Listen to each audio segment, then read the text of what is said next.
It's going to be one fantastic Friday, everyone. Good morning, Enria. Good morning, Philippines. And good morning, world. I'm your morning MC, Carolina Ditan, AICIP.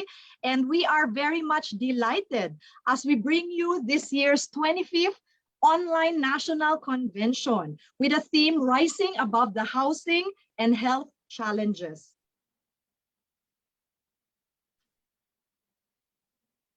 At this point in time, we would like to play our Philippine national anthem.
To give our invocation, she is an advocate for food sufficiency and backyard gardening on urban spaces. Let us welcome our Executive Vice President and RIA Metro CBD Chapter, Ms. Melissa Chan Hidalgo.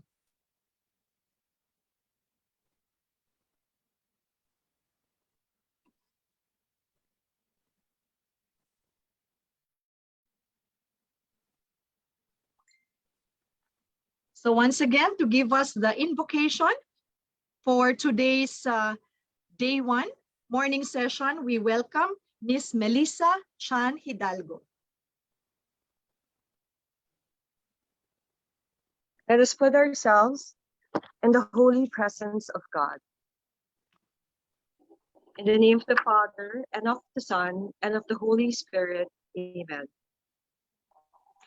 Heavenly Father, in a special way, we consecrate this coming 2 days of our National Convention to you, as we embark as an association with the Department of Human Settlements and Urban Development, headed by our Housing Secretary, Eduardo Del Rosario, to build a healthy ecosystem that will provide housing for the hardworking Filipinos who are based not only in our islands, but also in other countries as overseas Filipino workers, so as to improve the lives of their families by way of education and by buying their own dream homes. Bless our real estate ecosystem with dynamic individuals and institutions that will make this dream a reality. We pray that more than acquiring more knowledge, we may also gain wisdom to know how each part of the real estate industry is closely linked to each other. Let us strive not to get ahead, but rather to move forward together, hand in hand with the civic, church leaders, and public officials, to build not just quality homes, but lasting and sustainable communities. Lord, we pray for a robust financing system and a transparent, seamless transactions in giving the Filipino people quality homes in this time of pandemic. Grant all of us the grace and openness to receive the wisdom that our speakers will be imparting to us in this coming 2 days of our National Convention. We ask this through Christ our Lord, with the intercession of our Blessed Virgin Mary and her blessed spouse, who, Saint Joseph, who, in his own way as a carpenter, built a home for their little family in Nazareth. May God's name ever be blessed. Amen. In the name of the Father, and of the Son, and of the Holy Spirit. Thank you for that, Ms. Melissa. Now, to do to present our NRIA officers, advisors, and chapter presidents. It is my honor to introduce our professional lecturer from the National University. At the same time, he is also administrative faculty at Enderun Colleges. At the same time, he is a director, Committee on Continuing Professional Development, as well as chapter president, UAPQC Elliptical, as well as esteemed evaluator, CPD for Architecture, PRC. So let us welcome our Secretary General, Architect Ronnie B. Biando.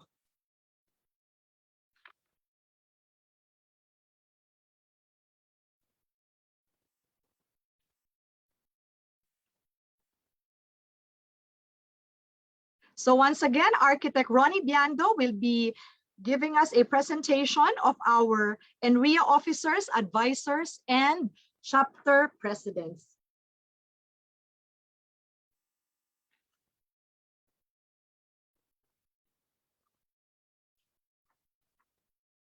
Hi, Architect. Are you with us at the moment?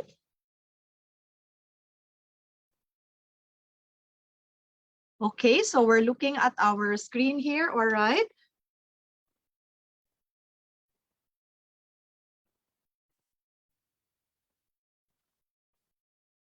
Okay, so allow me to read to us our Board of Trustees and Officers 2021, beginning with Trustee Maria Isolde Flores Prado. We have Trustee Aniceto Bishar Jr.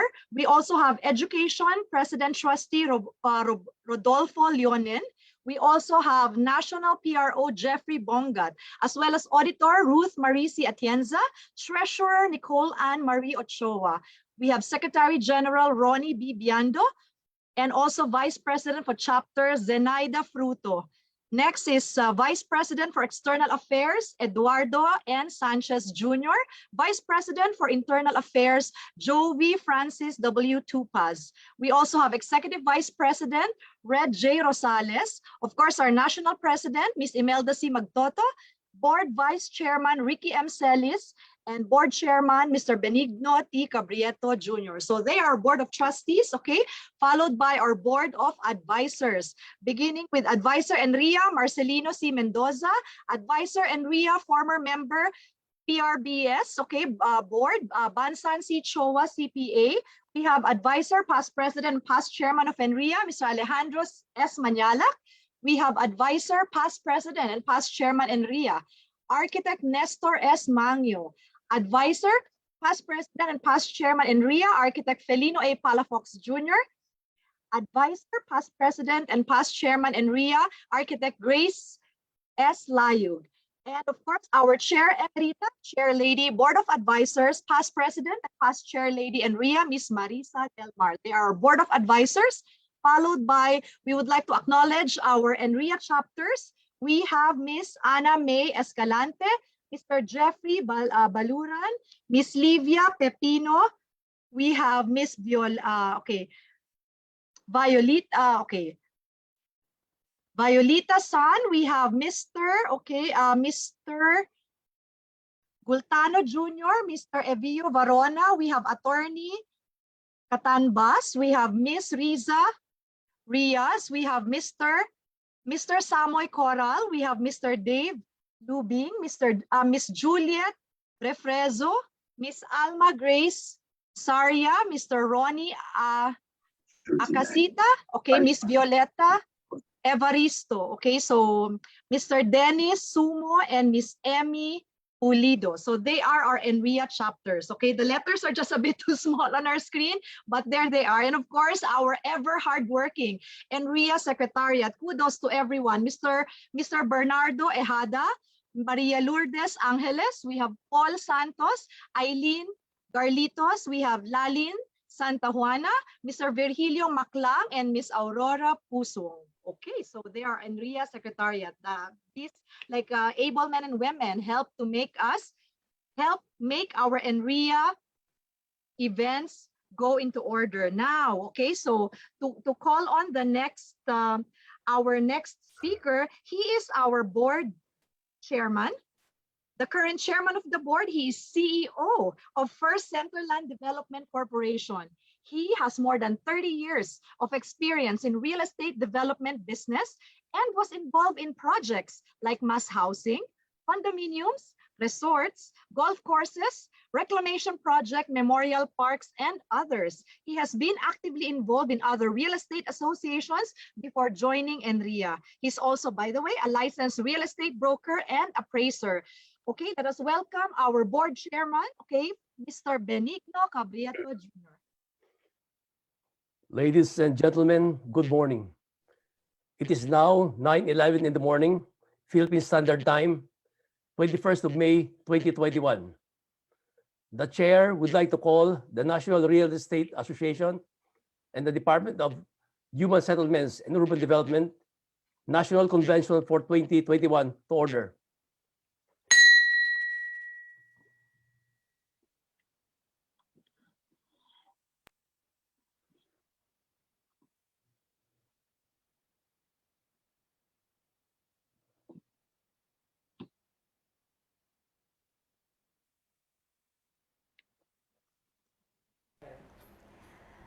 Good morning, Enria. Good morning, and let's celebrate our 25th National Convention. We would like to acknowledge ang makakasama po natin para sa ating convention, our Secretary of the Department of Human Settlement and Urban Development, Secretary Eduardo D. Del Rosario, our Senior Vice President of the Pag-ibig Fund, Mr. Fermin Santa Teresa Jr., our Secretary of the Department of Interior and Local Government, Secretary Eduardo Año, our Chairman, House Committee on Housing and Urban Development, Representative Jose Francisco Kiko Benitez, our Governor, Board of Investments, Honorable Napoleon Concepcion, our Director 2, Local Fiscal Policy Service, Bureau of Local Government Finance, from the Department of Finance, Ms. Maria Pamela Quizon, our Executive Director of the Anti-Money Laundering Council, or AMLAC, Attorney Mel Georgie B. Racela, our Director General Anti-Red Tape Authority, or ARTA, Attorney Jeremiah Belhica, our USEC, Undersecretary of the Department of Human Settlement and Urban Development, Attorney Marlene M. Pintor, our board member of the PRB-RES, Honorable Dr. Pilar M. Torres Banaag, and of course, our principal architect, our advisor from the Palafox Associates Board of Advisor of Enria, Architect Felino A. Palafox Jr., and of course, I would like to greet our national board, our chapter presidents, our chapter members, our guests, our sponsors, and our guest of honors and speakers for our two-day National Convention. Mabuhay po tayong lahat at magandang umaga po sa inyo. Good morning. It's with distinct honor and privilege for me to formally open this historic online National Housing Summit Convention of the National Real Estate Association, jointly with the Department of Human Settlements and Urban Development, or DSUD. We are humbled to be part of this breakthrough event, which coincides with our 30th anniversary of Enria, or the National Real Estate Association. Thank you so much to our Chairman Emeritus and Founder, Jose V. Manalad. We'll always remember you. Enria has been, for the longest time, a leading private sector partner of government in helping address the country's housing situation. We may note that the elevation of housing to a department cabinet level took almost as long through the legislative and executive processes. It's a bright lining in the dark horizon that the Committee on Housing and Urban Development of the House of Representatives initiated the recognition and declaration of a housing crisis. For the longest time, the festering housing situation was recognized merely as either a deficit or a backlog, the solution for which the national government and its instrumentalities have vowed support. And support they did. But funding and other assistance for such efforts remained overwhelmed by the ever-growing need and demand. The COVID-19 pandemic has served to highlight the critical housing situation. And as a blessing in disguise, this awakened us to the realization that the housing situation has equally reached crisis proportions. It is said that the other side of crisis is opportunity. This Housing Summit Convention hopefully will allow us to focus on this opportunity. We hope that we will likewise recognize and avail of the housing sector as a superior stimulus to the country's economy and in promoting the well-being of all those who need housing. Thank you for participating in this common effort.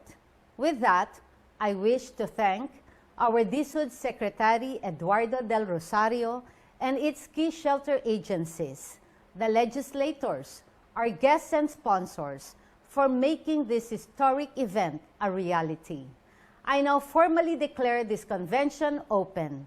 This is your Chairman Emeritus, Marisa Del Mar, and Chairwoman Board of Advisors, saying good morning to all of you.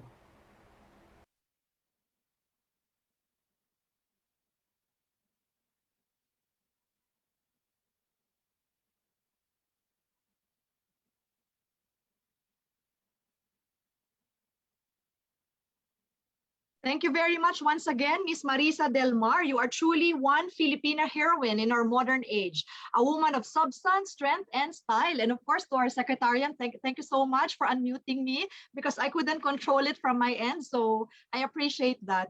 So next in line, okay, to give us an overview of our convention. She is one super lady, a PRC licensed real estate broker, appraiser, consultant, and environmental planner, as well as an international realtor of the National Association of Realtors, NAR, USA. She's a broker and associate leadership council of Keller Williams Philippines, as well as a member of the Philippine Association of Realty Consultants and Specialists, Inc., or PARCS, and a member of the Philippine Institute of Environmental Planners National and NCR chapter. She owns IC Magtoto Realty, and she is a graduate of BS Food Technology and a Master of Management major in Business Management from the University of the Philippines. You have the floor, our National President, Ms. Imelda C. Magtoto. Good morning.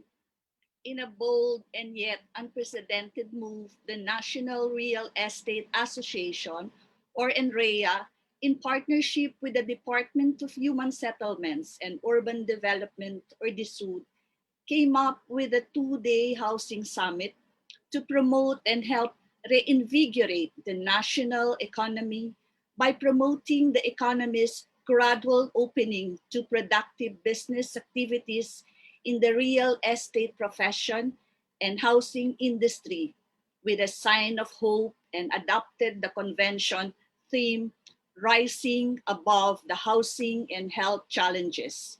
We have 4 sessions. For session 1, we will have the overview of the housing and initiatives. For section 2, we will have the major and current local, legislative, and economic efforts to boost housing.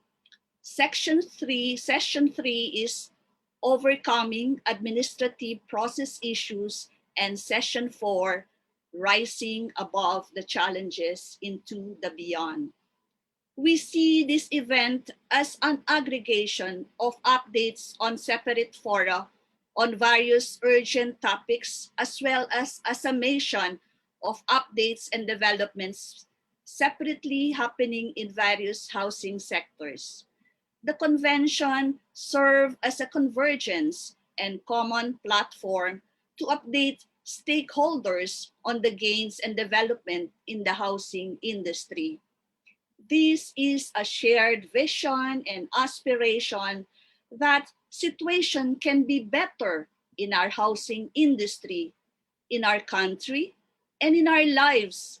It is our statement and firm belief that we can overcome, surmount, and finally win over the housing and health challenges.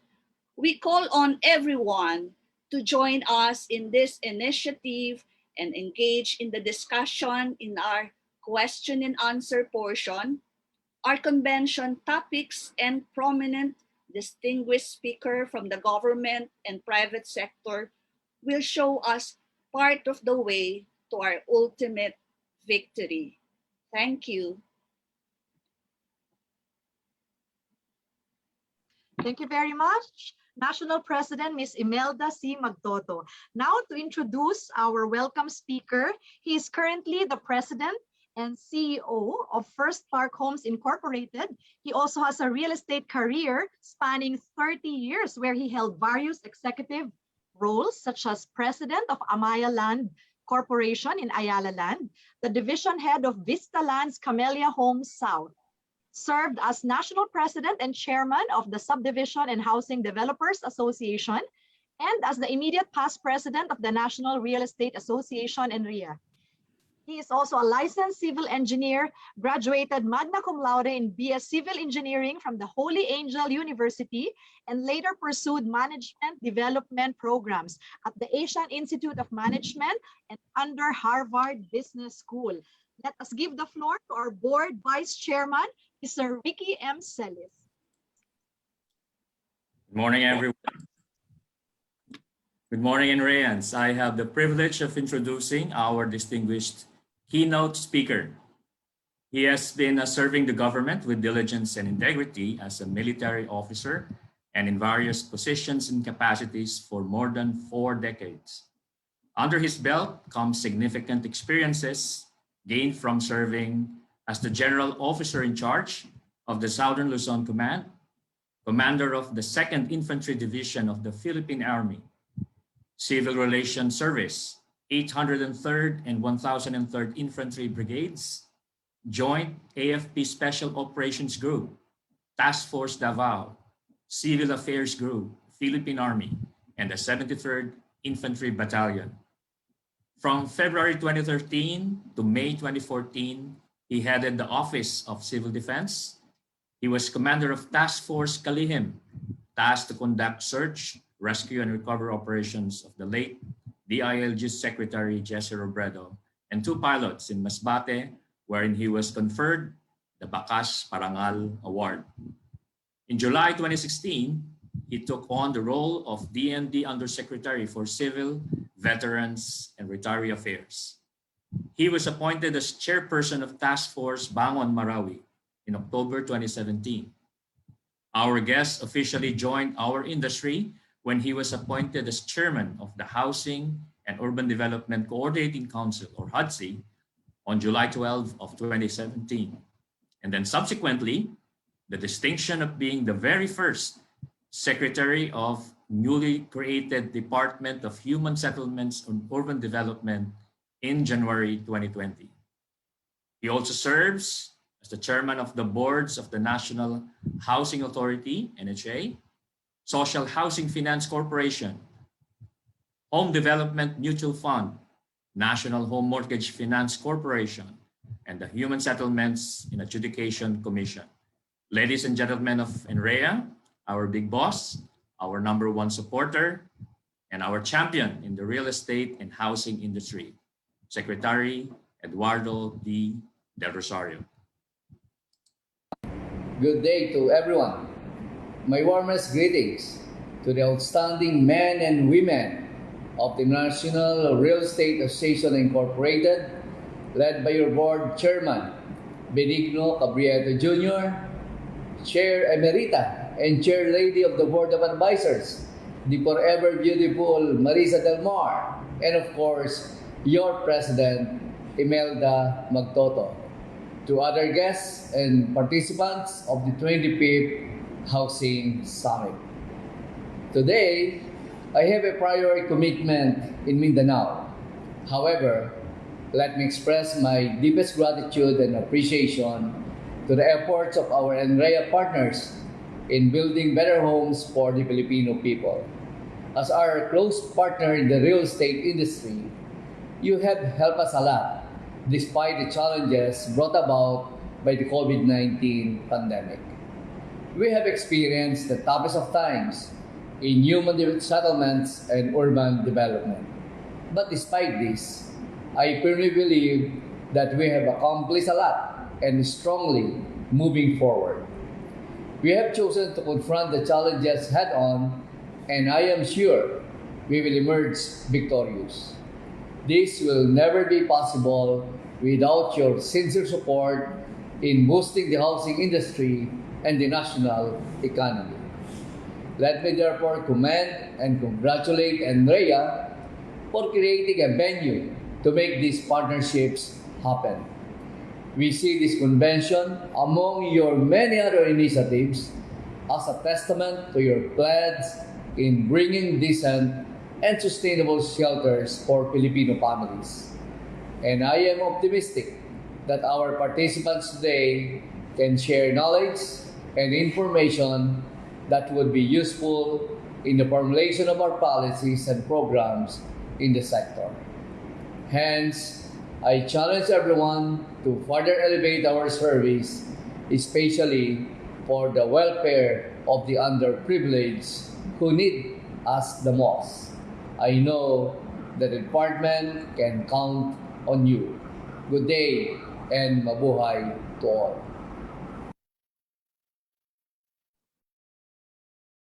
Thank you very much. That was Honorable Eduardo D. Del Rosario. Play AVP of sponsors, please. Sleeping until the midnight. Get up on the floor, dancing all night long. Get up on the floor, dancing to the break of dawn. Get up on the floor, dancing to the break of dawn. Get up on the floor, dancing. Dancing is what to do. Dancing's what they call you.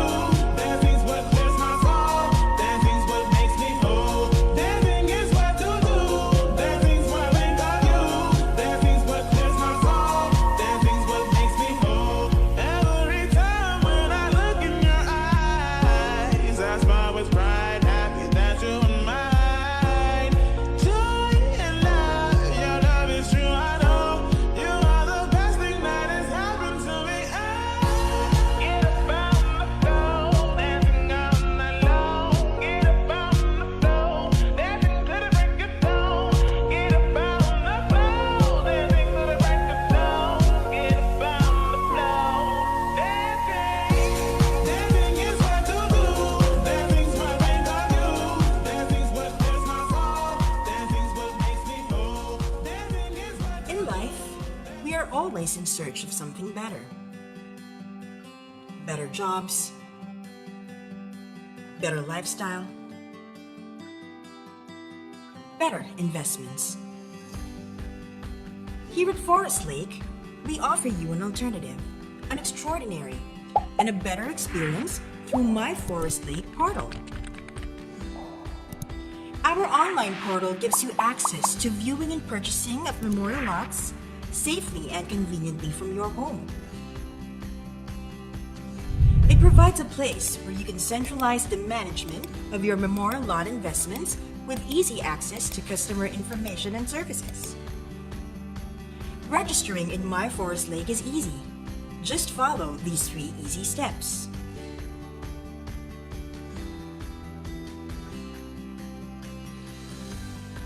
Creating a new account is simple. Go to www.forestlakememorialparks.com.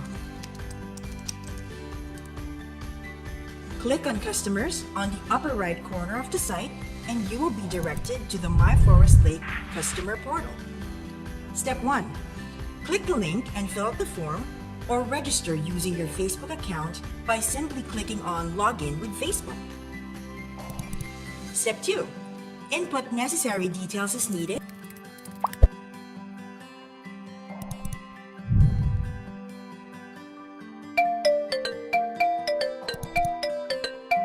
And click Next.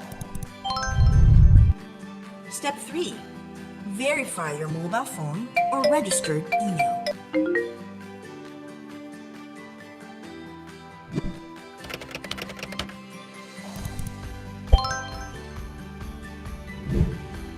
Congratulations! You have successfully registered your account. Enjoy a faster, easier, and more secure way of managing your Forest Lake investment at the palm of your hands. View and purchase lots within the safety and comfort of your home. Take advantage of online services exclusive to registered customers. No more long lines when paying your dues. You can now pay through our secure payment options and documented online transactions. You can even chat with our customer service representatives for any concerns. Convenient, right? For inquiries, email us at customerportal@forestlakeparks.com or contact our branch office. Sign up now and start enjoying a better online experience now with Forest Lake. Visit www.forestlakememorialparks.com or follow our social media pages on Facebook, Instagram, and YouTube. Sign up today and start your investment journey with Forest Lake. Thank you very much for our first set of sponsors. That was once again Shanty Gems and Forest Lake Memorial Parks. At this point, we are going through another segment, and to give us the intro of our topics and esteemed speakers for this morning, it is my privilege to say that he is a former governor of Bulacan and president of the League of Provinces for 3 terms, our former secretary of the Department of Agrarian Reform, as well as Department of Tourism. And presently, he is also national president of the Boy Scouts of the Philippines and chairman of the Rotary District 3810 Council of Governors. Let us welcome and give the floor to our past NRIA Vice Chairman, Governor Roberto M. Pagdanganan.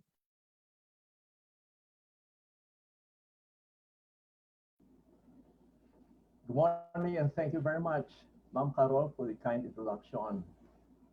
Secretary Del Rosario, Chairperson Benny, National President Mai, Chair Emerita Marisa, the other distinguished guests and officers and members of the NRIA family, as well as the SUD.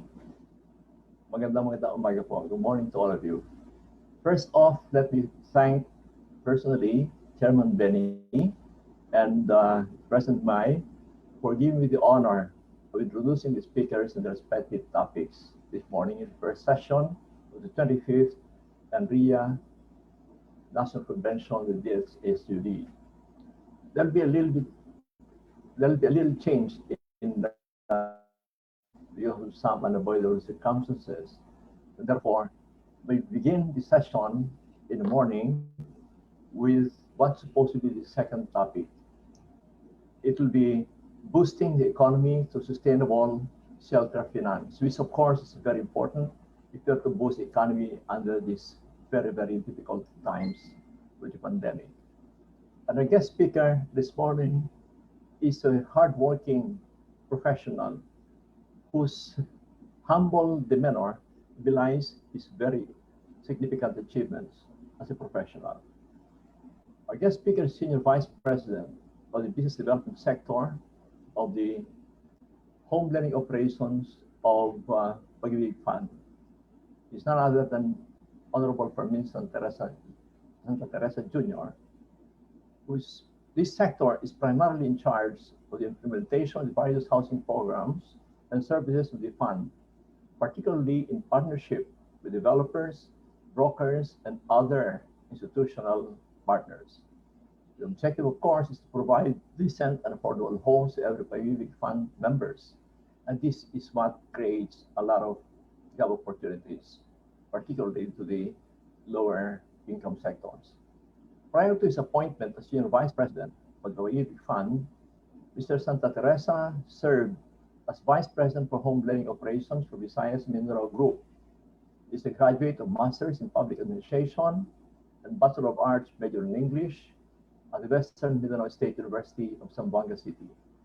Ladies and gentlemen, distinguished guests, it's my distinct honor to present to you now. Help me welcome Senior Vice President Fermin Santa Teresa Jr. of the Pag-ibig Fund.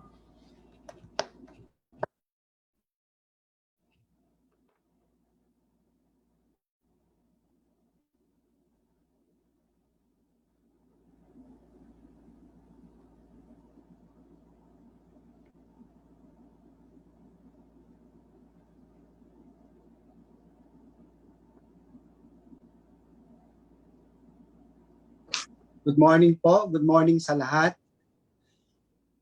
On behalf of our Chief Executive Officer, Agmat Rizalde Pimote, I would like to thank you for inviting Pag-ibig Fund to be part of this 25th Online Housing Summit. While this virtual gathering won't allow us to see each other face to face and shake our hands like the normal days, I am confident that this will be equally meaningful and productive to all of us. Allow me first to acknowledge our Pag-ibig Fund Chairperson, Secretary Eduardo Del Rosario of the Department of Human Settlement and Urban Development, to Attorney Marilyn Pintor, the District Undersecretary, Ms. Marisa Del Mar, Chair Emerita of the NREA. Ma'am, good morning. Mr. Benigno Cabrieto Jr., the Board Chairman of NREA, Mr. Ricky Celis, Board Vice Chairman, Imelda C. Mactoto, Overall Convention Chairman, and other NREA officers, advisors, chapter presidents, and members who are present this morning. 2020 will be known in the history as one of the most challenging years, not only in the Philippines, but the entire world. This impact is greater in developing countries like Philippines, however, because every single industry was affected. Even the housing industry was not spared. Yet, we were witnesses as how the industry recovered and, more importantly, thrived under the circumstances. For 2021, the road to sustain that recovery will continue to be difficult, as the fight against the pandemic will go on this year. But I'm certain, however, that the housing industry is more than ready to face the challenges that may arise. We would like to reinforce that certainty by assuring everyone that your Pag-ibig Fund will continue to be a strong pag-ibig you can rely on.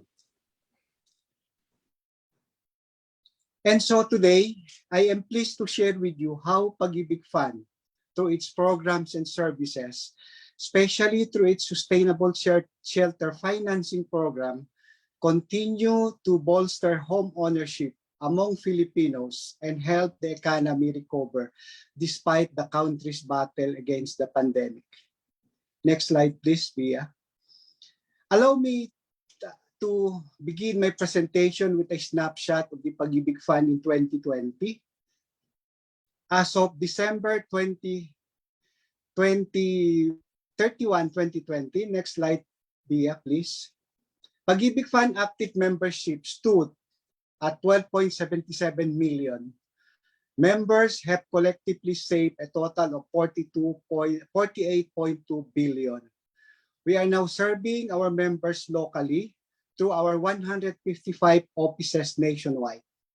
Overseas workers, on the other hand, may also be served through the 20 overseas posts strategically located in the whole world. Despite all the limitations and the difficulties, we are happy to announce that Pag-ibig Fund achieved an impressive net income of 31.18 billion, making 2020 the fourth consecutive year that Pag-ibig Fund surpassed a 30 billion peso net income. Because of this, we were able to declare dividend rates of 5.62% for regular savings program and 6.12% for our MP2 program. This was made possible because the Pag-ibig Fund Board of Trustees approved the release of 93.68% of its annual net income as dividend payout, while ensuring a sufficient capital adequacy ratio so that we can remain financially strong. If you have a virtual Pag-ibig account, you may be able to monitor when your dividend shall be credited to your Pag-ibig savings. Hopefully this May or June this year, this facility will be available in our portal. By the end of 2020, Pag-ibig Fund assets grew to 669.82 billion from 603.39 billion in 2019 rather. And I hope this assures our members that Pag-ibig Fund remains strong and financially stable. Next slide, Bia. Let me now present to you our savings program. Pag-ibig Fund offered 2 savings programs for its members, one of which is the regular Pag-ibig Savings. The Pag-ibig's regular savings program is where our members' monthly contributions go. Included here are the employer's counterpart, the additional savings for those members who upgraded their savings, as well as the dividend earned. It is also government guaranteed savings facility which earn annual dividend earnings higher than the market. Next slide, Bia. For the year 2020, amid the health and economic crisis, members have collectively saved a total of 48.2 billion, a decrease of only 4.3% from the total amount saved in 2019, which was our highest ever. Next slide, please.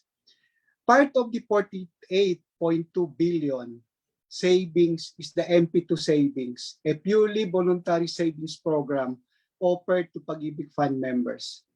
This program, which has a 5-year maturity, allows members to save more and higher dividends than the regular savings program.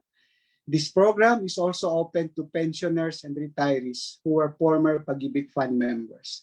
Next slide, please.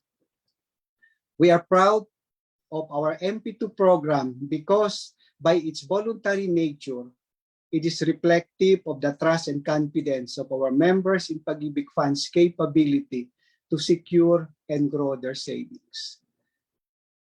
Next slide, please. In 2020, out of the 48.2 billion membership savings I mentioned earlier, 13.3 billion was collectively saved by our members under the MP2 program. Next slide, please. And as proof of the trust and confidence that I was telling you earlier was the consistent growth in this savings program.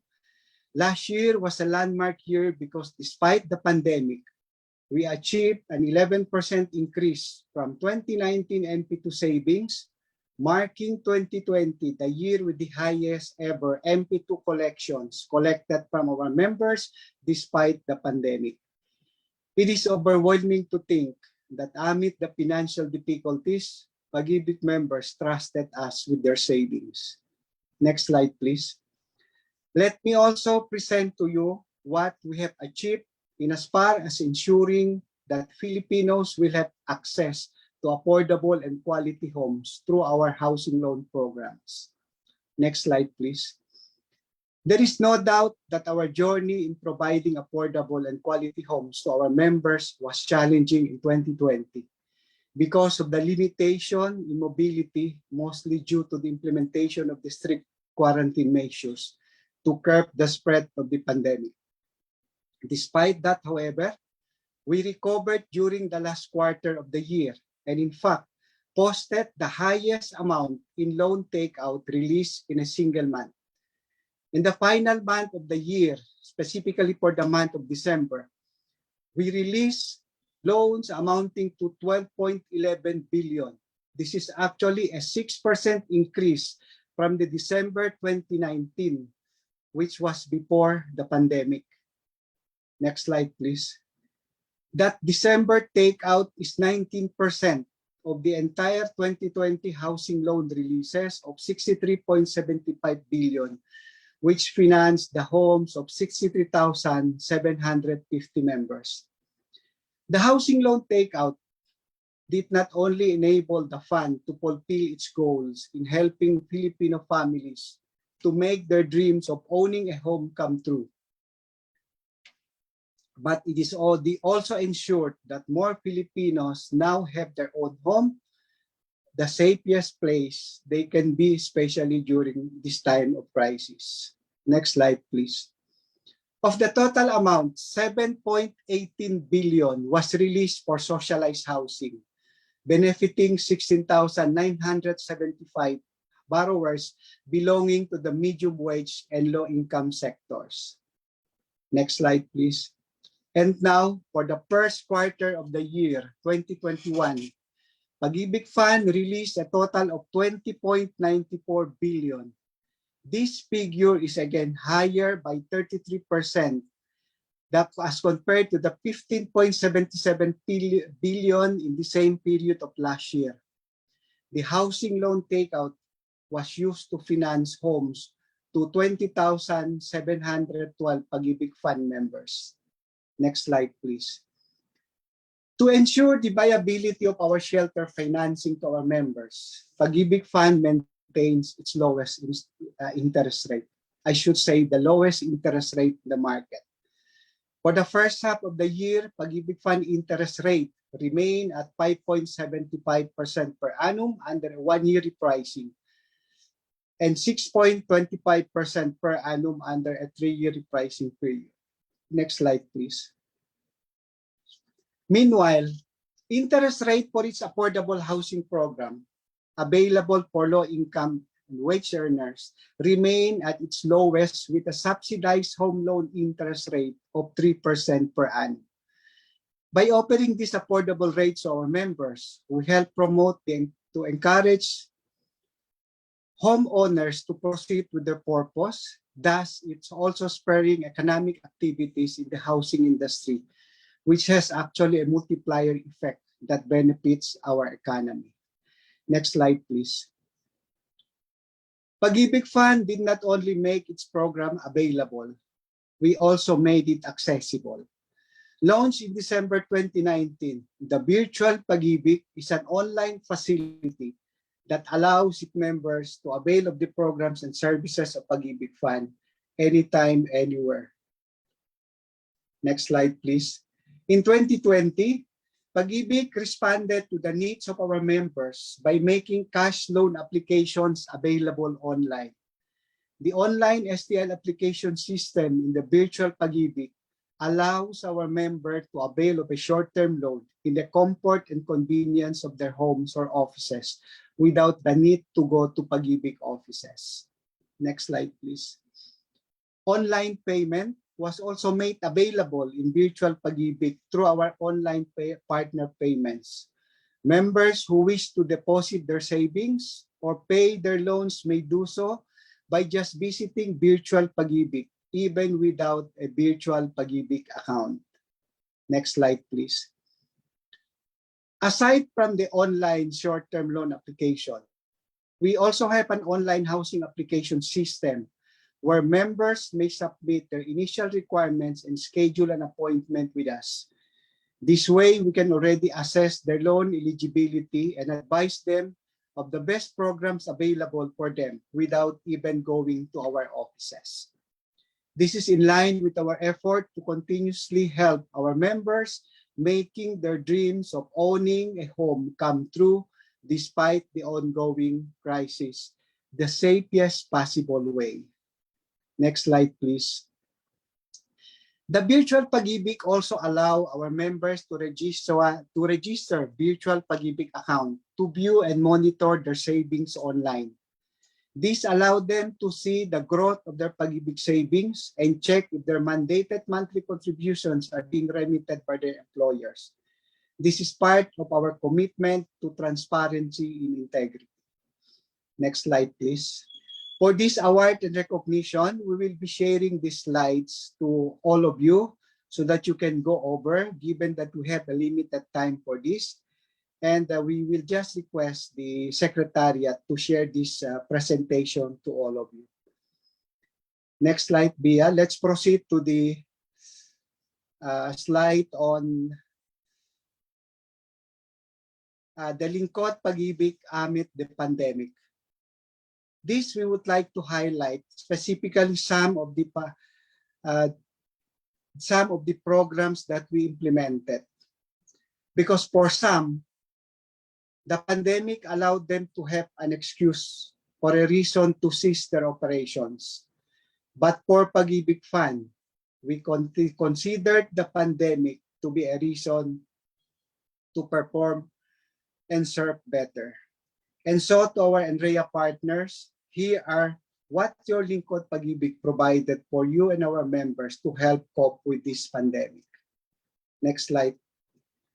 In March last year, during the implementation of the Enhanced Community Quarantine in NCR and other provinces, Pag-ibig Fund granted an automatic grace period on all loan payment pursuant to Bayanihan 1.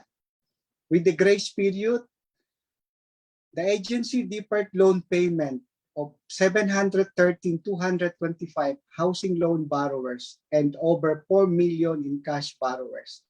In total, the mandatory grace period benefited 4.77 million members who are affected by the ECQ.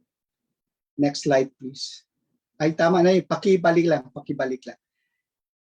Even if before the government mandated the implementation of the 30 days grace period for borrowers, Pag-ibig Fund already offered a 3-month moratorium in all loans, housing loan, multipurpose loan, and calamity loan to its members. This was Pag-ibig's effort to help ease the financial difficulties that our members faced, especially those whose jobs and businesses were severely affected by the implementation of the ECQ. This program granted qualified borrowers a longer payment reprieve of 3 months of loan payment, which fell due from March 16 to June 15, 2020, without incurring any penalties. Pag-ibig approved a total of 320,406 moratorium applications of short-term loans and housing loan borrowers. Next slide, please. With the implementation of the Bayanihan 2, Pag-ibig Fund was quick to respond. The implementation of the automatic 60 days grace period on all loans payment, covering amortization that falls due on September 15 to November 14, 2020. Pag-ibig Fund deferred loan payments over 2 million short-term borrowers and 702,632 housing loan borrowers to the grace period. In total, the 60 days grace period benefited 3.69 million members. Next slide, please.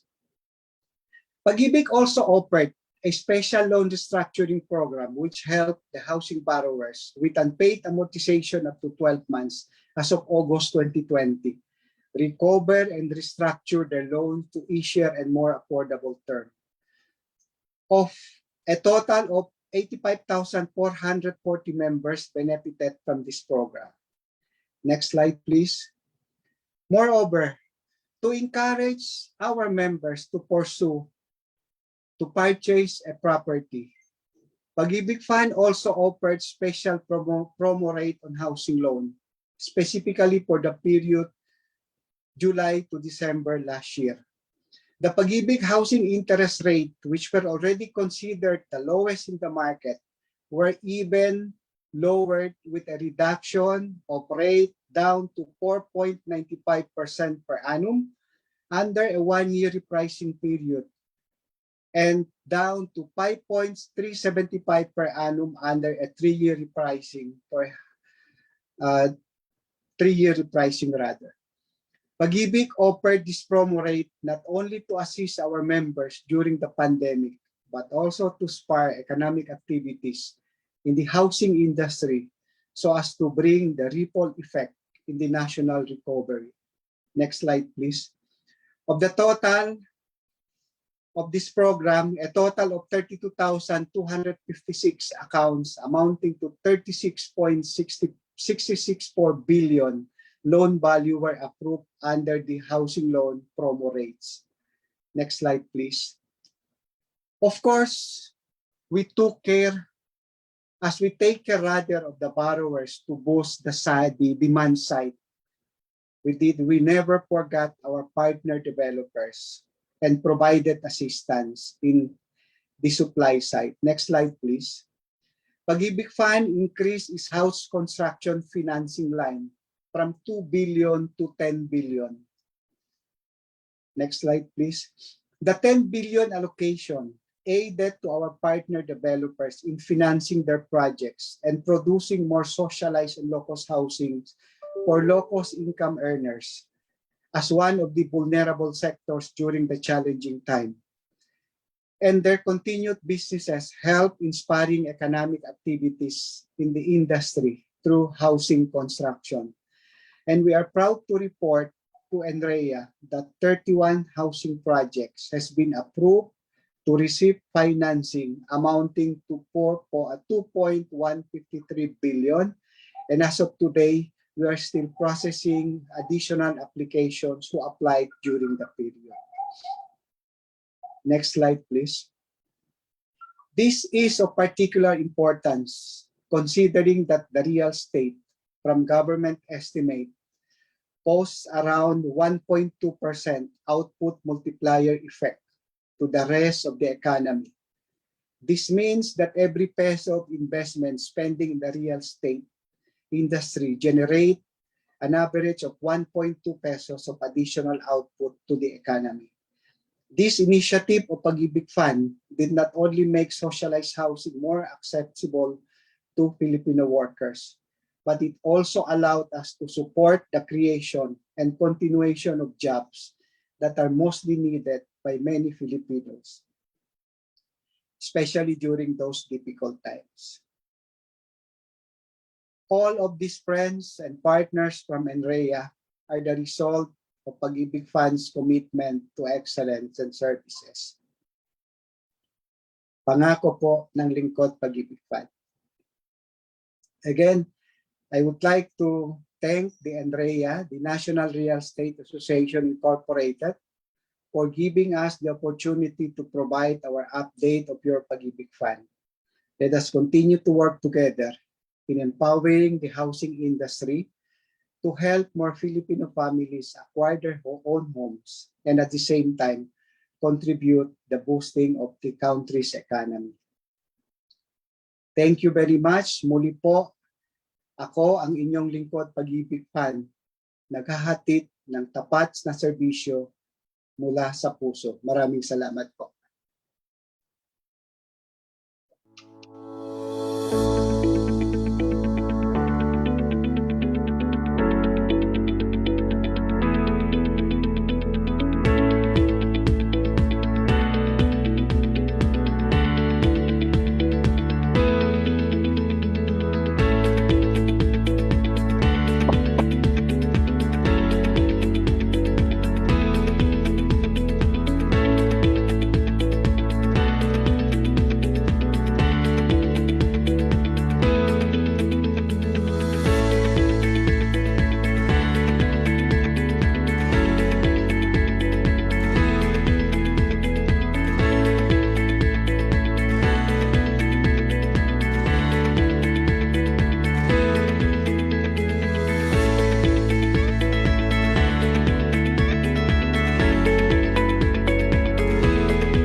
Smart decisions. That's something everyone wants to make. Like when buying a new place. Do you go for location? Energy efficiency? A fresh breeze?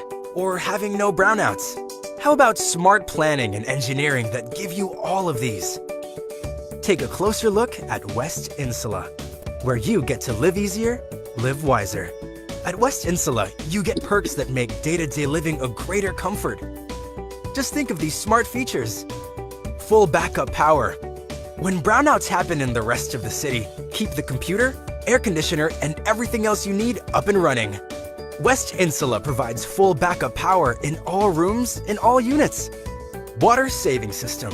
When it comes to wise water management, West Insula is designed to collect, purify, and treat rainwater for use by homeowners, giving you practical savings. Smart vents. And how about staying cool even when the air conditioner is off? West Insula has well-concealed vents that promote optimal airflow through every room, even when the windows are closed. Maximum energy efficiency. West Insula is engineered for ultra-efficient energy consumption. Take advantage of the patented electrical loading system that delivers maximum power at minimum cost. What's more, every homeowner gets to monitor their power consumption right at their doorstep, so you pay only for your own bills. No shared costs, no hidden charges. Atrium. Unique to the design of West Insula is the atrium, a central shaft of wide open space at the core of the structure, offering the added advantages of free-flowing air, natural light, and a relaxing ambiance. Ready to take a look? West Insula, built by EGI and Maryleaf Realty, stands tall with 25 stories at the corner of West Avenue and EDSA Shopping District. A train station, medical clinics, and malls are also just a few minutes away, so you don't have to go far to get far.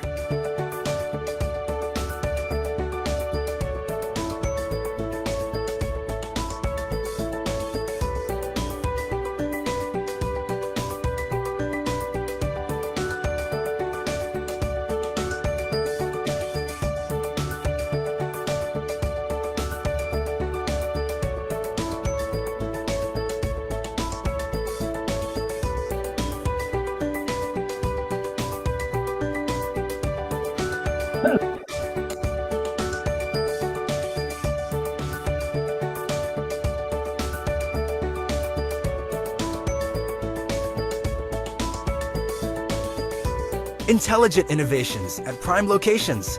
That's what smart engineering for practical living is all about. See one of Insula Condominium's masterpieces for yourself. Schedule a visit to West Insula today. Make the smart move.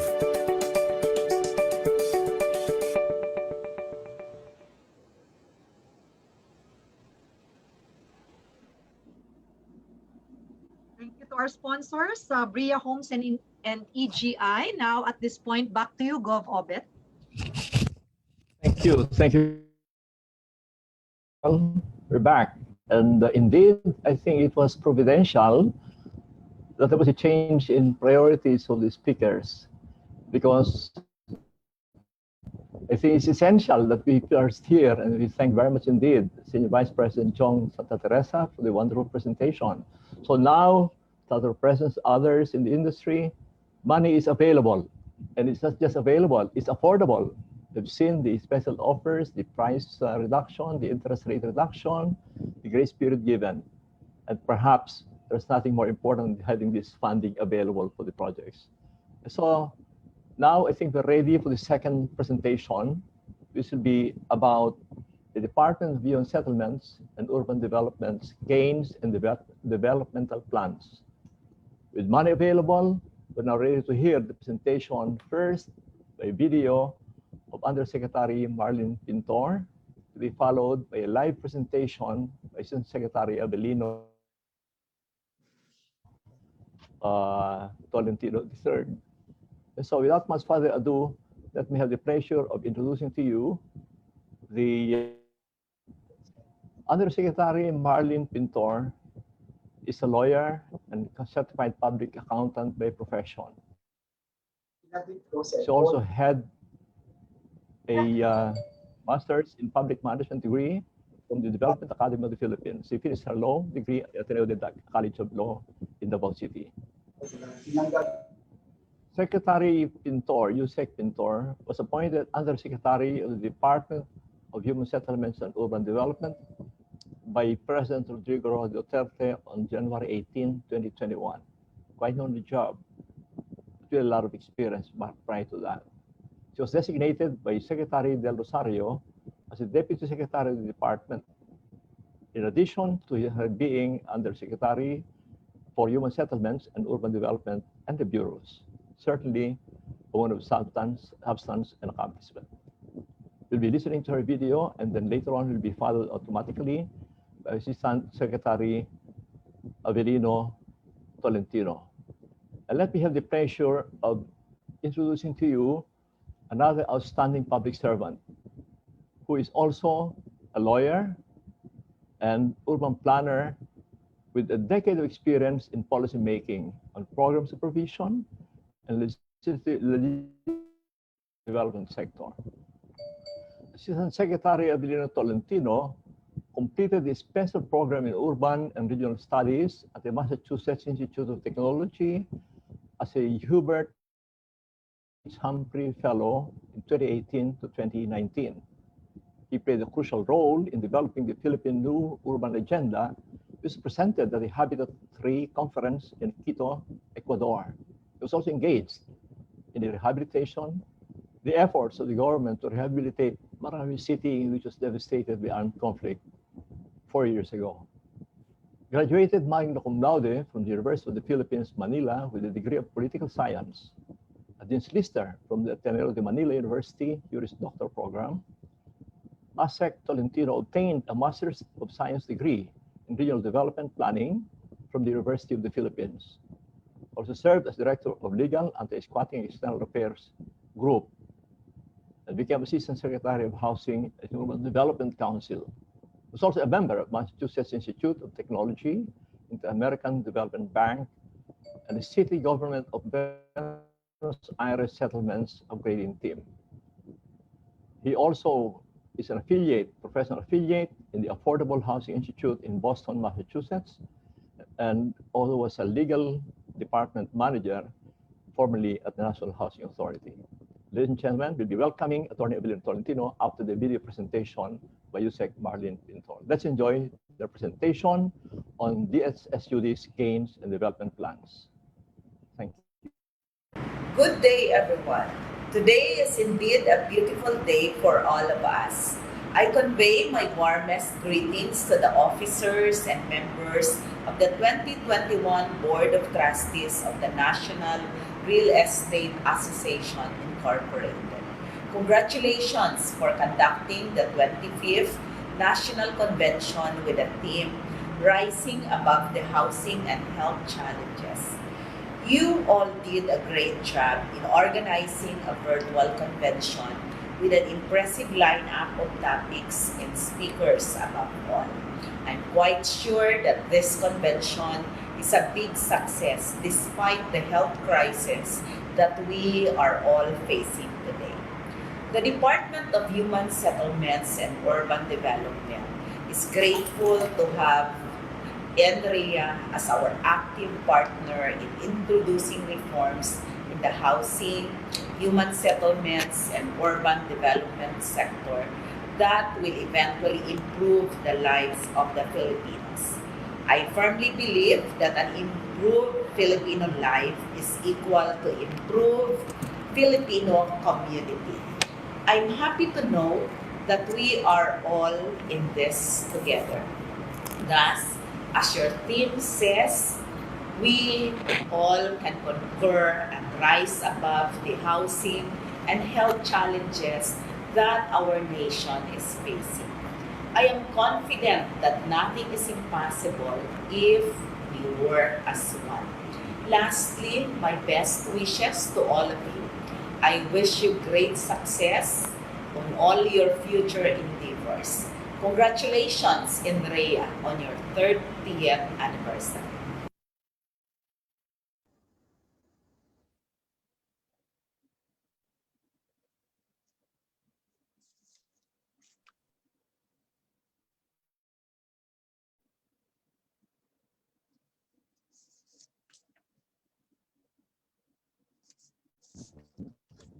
Secretary Avelino Tolentino III. Good morning, everyone. Thank you for that very kind introduction, Governor Roberto Pagdaganan. We also like to acknowledge the 2021 Board of Trustees and Officers, led by Board Chairman Mr. Benigno Carrieto Jr., Board Vice Chairman Mr. Ricky Celis, National President Ms. Imelda Magtoto, of course, also the Board of Advisors and members, Ms. Marisa Del Mar, Chair Emerita and Chairperson of the Board of Advisors, Architects Grace Layug, Pelino Palafox, Nestor Maggio, and Mr. Alejandro Manala, Mr. Ban Sanchoa, I saw him on the screen just a while ago, and Mr. Marcelino Mendoza. We also would like to recognize, hi sir, we also like to recognize past presidents and advisors, Mr. Jose V. Manala, Chairman Emeritus and Founder, and of course, our overall convention chairperson, President Imelda C. Magtoto. Honorary members and NREA officers, chapter presidents, and all who are participating in today's National Convention, good morning.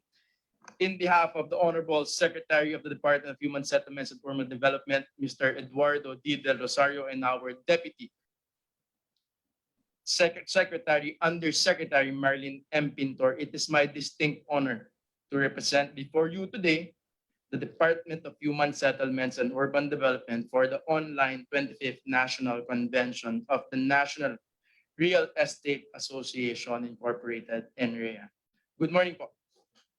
For today, the department would like to share some of the gains and some of the key strategies that they would like to pursue in the coming years. So I will try to go briefly over our presentation, which consists of three main parts. Next slide, please. So the presentation would start with the milestones, and then we'll go on with the key strategies before we present the National Housing and Urban Development Sector Plan. Next slide, please. First, the Department of Human Settlements, of course, was established 2 years ago, February 14, 2019, and it is the primary national government entity responsible for the management of housing, human settlement, and urban development, the sole and main planning and policy making, regulatory, program coordination, performance monitoring entity for all housing, human settlement, and urban development concerns, primarily focusing on the access to and affordability of basic human needs, which is shelter. Now, for those who are not very familiar with the DHSUD, for those who are not as seasoned as those who I've mentioned just a while ago, the DHSUD is the merger of what used to be the Housing and Urban Development Coordinating Council, as well as the Housing and Land Use Regulatory Board, precisely the technical land use and HOA functions that was being performed by the HLURB. Those were merged together to create what is now the Department of Human Settlements and Urban Development. Next slide, please. So in the last 2 years, the DHSUD, in partnership with our sectoral stakeholders, we have focused on really setting up the organization as mandated by the law creating the DHSUD. And as early as October 2020, the DHSUD set up the National Human Settlements Board, which was followed by the setting up of the organization of the National Human Settlements and Urban Development Coordinating Committee, and also the Regional Human Settlements and Urban Development Coordinating Committee. This is aimed at facilitating close coordination between the DHSUD and the KSAs, harmonize housing and urban development policies, programs, projects, and activities, and to create a venue for discussion and collaboration for the development of PAPs. And I would like to comment that the NREA has been a partner in many of these activities. Next slide, please. We'd also like to note, and I understand that this was also discussed by the Pag-ibig Fund a while ago, that the DHSUD focused also recently due to the pandemic in promoting sector resiliency. Hence, the DHSUD imposed proactive measures like moratoriums on loan payment of key shelter agencies to ease adverse effects of COVID-19 pandemic to the housing and real estate sectors. It also supported the resumption of the real estate activities amid the community quarantines to allow the provision of livelihood for more than 50,000 workers. The DHSUD also allowed developers to continue with their projects and in strict observance of health and safety protocols. So among these department interventions, we had the department advisory dated 17 March 2020, wherein we declared a 3-month moratorium on loan payments to the department's attached agencies, namely the Pag-ibig Fund, the National Housing Authority, Social Housing Finance Corporation, and the National Home Mortgage Finance Corporation. It covered an aggregate amount of 31.4 billion, which benefited some 5,521,000 members, borrowers, and beneficiaries. We also released Department Order 2020-004, which provided a grace period on payment by buyers or under in-house financing of private projects or developers for the duration of the ECQ, plus a 1-month grace period after the lifting of the ECQ. So, napag-usapan din po yan kanina ng ating Pag-ibig Fund na kahit po nagkaroon po ng pandemic, we made sure that the sector remained resilient. We made sure that it was not going to be an excuse for us to sit on our laurels. And hence, we see that performance has remained at a respectable level. Next slide, please.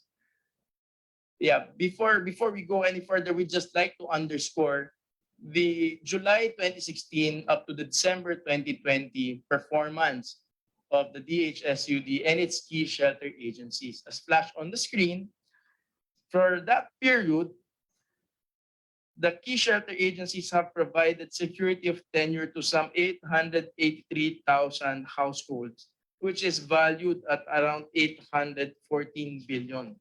In fact, these numbers, according to the House of Representatives Committee on Housing and Urban Development, are numbers that are at its highest. So for public sector housing production, nasa pinakamataas po itong production natin from July 2016 to December 2020, meaning to say that prior to the pandemic, this administration had been making history in housing production. So we still hope that as we recover from the pandemic, that we will be able to go back to this level and again break records. Next slide, please. So before I go into the key strategies, we'd like to say that on the part of the DHSUD, we know that a lot has been done, but a lot still remains to be done. And therefore, as we see the NREA as one of its foremost partners, we would like to share the key strategies and somehow give updates on where we're at so that our partners at NREA can find out where we can find synergies. No? So let me enumerate ito pong aming key strategies for the year up to 2022. It will be focused on the improvement of systems and processes, data-driven policies, programs, and processes, capacity building of human resources, engagement with clients, LGUs, and other stakeholders, and the delivery of priority housing projects. So let me just go through each one of it one by one. No? So for improvement of systems and processes, the DHSUD would like to streamline existing processes to promote efficiency and ensure prompt service delivery on housing production and issuance of permits, licenses, and accreditation. And we acknowledge that this would require interagency work, and we have reached out to the Department of Agriculture, the Department of Agrarian Reform, the Department of Environment and Natural Resources, and the Land Registration Authority. We are also working towards ensuring compliance with the Ease of Doing Business Act and RA 11517 to expedite the processing of permits, licenses, and clearances in times of national emergencies. In fact, in relation to the ARTA, to the Ease of Doing Business Act, the department is working hand in hand with the ARTA, and we will be crafting our Citizens Charter, the ARTA approved Citizens Charter this June, and hopefully before we end the second quarter, we will have a Citizens Charter not just for the central office but also for all our regional offices. By doing so, we should be able to identify all of our processes and make sure that these processes are standardized and have definitive timelines, which will be observed in all offices from the central office up to each and every regional office. Next slide, please. The department would also like to focus on the operationalization of the housing and one-stop shop processing centers. We'd also like to solve issues related to land conversion and reclassification.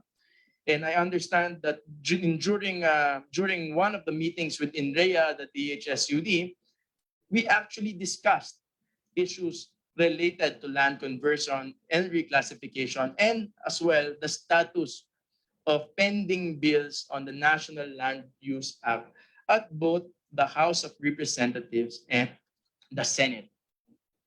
We are also working towards the crafting of the department's information system strategic plan to allow us to use information communication technology in data and records management, data processing, and decision making. Yun nga lang, napag-usapan din po namin na maybe it's more important for us to really streamline first the process before we put it into our ISSP, before we use ICT, so that the processes that are streamlined are the ones that are digitized and the ones that we use online. Next slide, please. The next focus of the DHSUD is to make sure that we have data-driven policies, programs, and process. To make this possible, we are to establish a standard monitoring and reporting system, institutionalize the department's strategic performance management system, start working towards the ISO certification of DHSUD, formulate a responsive and updated business continuity plan, emphasize data-backed decision-making, and identify relevant housing and urban development data and information. Also, next slide. We would like to collect and establish needed housing and urban development data through research, studies, and data sharing with our stakeholders. Utilize new and available technologies to gather, manage timely, relevant, and reliable data at the national and local level, and develop an integrated KSA information system to manage all housing-related information. You know, this is something that we really like to develop. Yung aming ISSP, yung aming data sharing. This is also one of the mandates given to us by the Republic Act creating the DHSUD, which is to really come up with data. And we hope that the INREA, you know, we understand that you also have a lot of data in your hands. Your members also have a lot of data in your hands, and we would like to collaborate so that we are able to identify specific studies, specific data that we have to collect in order for us to really come up with policies that are grounded on data, grounded on evidence. Next slide, please. The next one would be the capacity building of human resources, which is understandable because the department is still it's considered the youngest department. It is still at its infancy, and 2 years into it, we still would like to focus on the capacity building of human resources. So we are looking to fast track the hiring of new employees and regularization of qualified contract of service personnel. And as of today, we've hired around 400 new DHSUD employees at the central office and all our regional offices. And also attending activities such as the NREA convention is something that we want our personnel to do. We want our personnel to learn from our stakeholders, from our practitioners. Next slide, please. Another key strategy of the department is the engagement with clients, LGUs, and other stakeholders. So for local government units, we would like to continue aiding them in the formulation, implementation, monitoring, and evaluation of comprehensive land use plans, provincial framework plans, and local shelter plans. This is being done notwithstanding the fact that there is an ongoing pandemic. This is being done online. We are in constant partnerships with LGUs. And in fact, in light of the forthcoming application of the Mandanas ruling, we foresee the need for us to really strengthen technical assistance, technical aid to local government units, acknowledging the greater role that they will play in formulation of local housing initiatives. We also would like to ensure alignment of regional and national plans and priorities, encourage and capacitate to prioritize funding and implementation of housing and urban development projects, and to foster close partnerships to enforce housing and urban development policies and guidelines of HOAs. Next slide. We also would like to engage at the grassroots level and partner with homeowners associations. We would like to empower HOAs, especially in resettlement sites, to manage communities, become the government's partners in program implementation and nation building, and support the whole of nation approach in ending local communist armed conflict, as well as to partner with other government agencies in ensuring community development at the level of the homeowners. Next slide. And then finally, of course, as like what we're doing today, we are hell-bent on making sure that we have good partnerships with the private sector and CSOs. So allow us to create opportunities for participation in implementing urban renewal and development projects, optimization of idle government lands, and provision of housing through community-driven shelter programs, joint venture, and public-private partnerships. Leverage on the National Human Settlements Board to have a more unified housing and urban development sector, and finally to pilot new housing production modalities and public rental housing. So we are actually here at the DHSUD, we are very excited to partner with the private sector, to partner with the CSOs, to partner with organizations such as the NREA, because we understand that the housing needs, the accumulated housing backlog is not something that we can solve on our own. It is something that we have to solve together with our partners in the private sector. And now, with the creation of the new department, we feel like we should get out of our old mold, wherein we just have our menu, our short list of programs, but rather focus on innovative housing strategies, such as the piloting of public rental housing, and also using urban development as a tool, not just to create housing opportunities, or not just to create space, but to make sure that urban development is used as a tool for national development. We believe that proper human settlements and urban development planning, proper housing policies will create jobs, will create better communities, and will allow us to have an improved quality of life. Next slide, please. We also, of course, commit to the delivery of priority housing projects, which is to fulfill targets and delivery of housing and resettlement of families affected by calamities, and also finish the Yolanda, Taal, Oplanlicas, and of course, the rehabilitation of Marawi City by December 2021. And also from all these things, be able to identify and address issues and concerns that potentially delay projects so that it feeds back into our planning processes and make sure that we do not make the same, we do not encounter the same problems in the future. Next slide.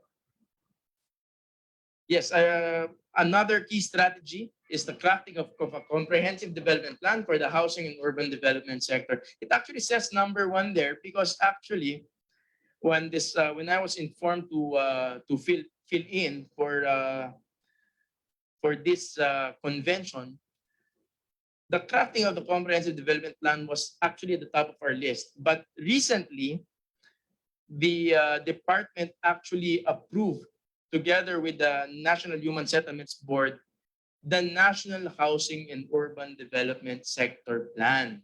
And we want to mainstream it in the national and local plans. So, in as much as this sector plan is not yet finalized, it will still have to be, to go through some final edits. I would like to share with our participants this morning just a brief rundown, just a few slides on what is the National Housing and Urban Development Sector Plan. This was put together for those who constantly work with the DHSUD. This was put together by our planning service headed by Director Miles Rivera, and this went through a series of consultation, and I won't be surprised if a lot of our participants this morning actually joined in the crafting of the National Housing and Urban Development Sector Plan. So let me go through some slides which will discuss what the NHU DSP is. Next slide, please. So what is the National Housing and Urban Development Sector Plan? It is the 20-year housing and urban development roadmap which consolidates existing and proposed strategies, plans, and programs of the DHSUDs, KSAs, and stakeholders to harmonize and sustain HUD initiatives towards the attainment of a common goal.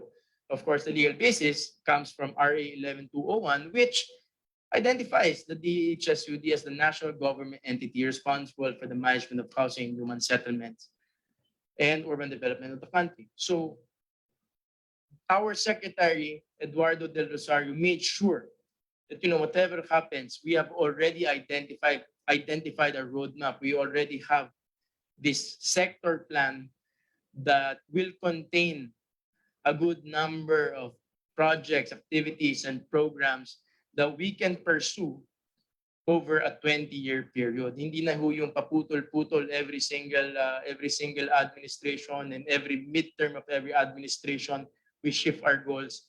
Now, we have put together our 20-year roadmap in consultation with our stakeholders. Of course, we understand that the NHU DSP is not really a photograph.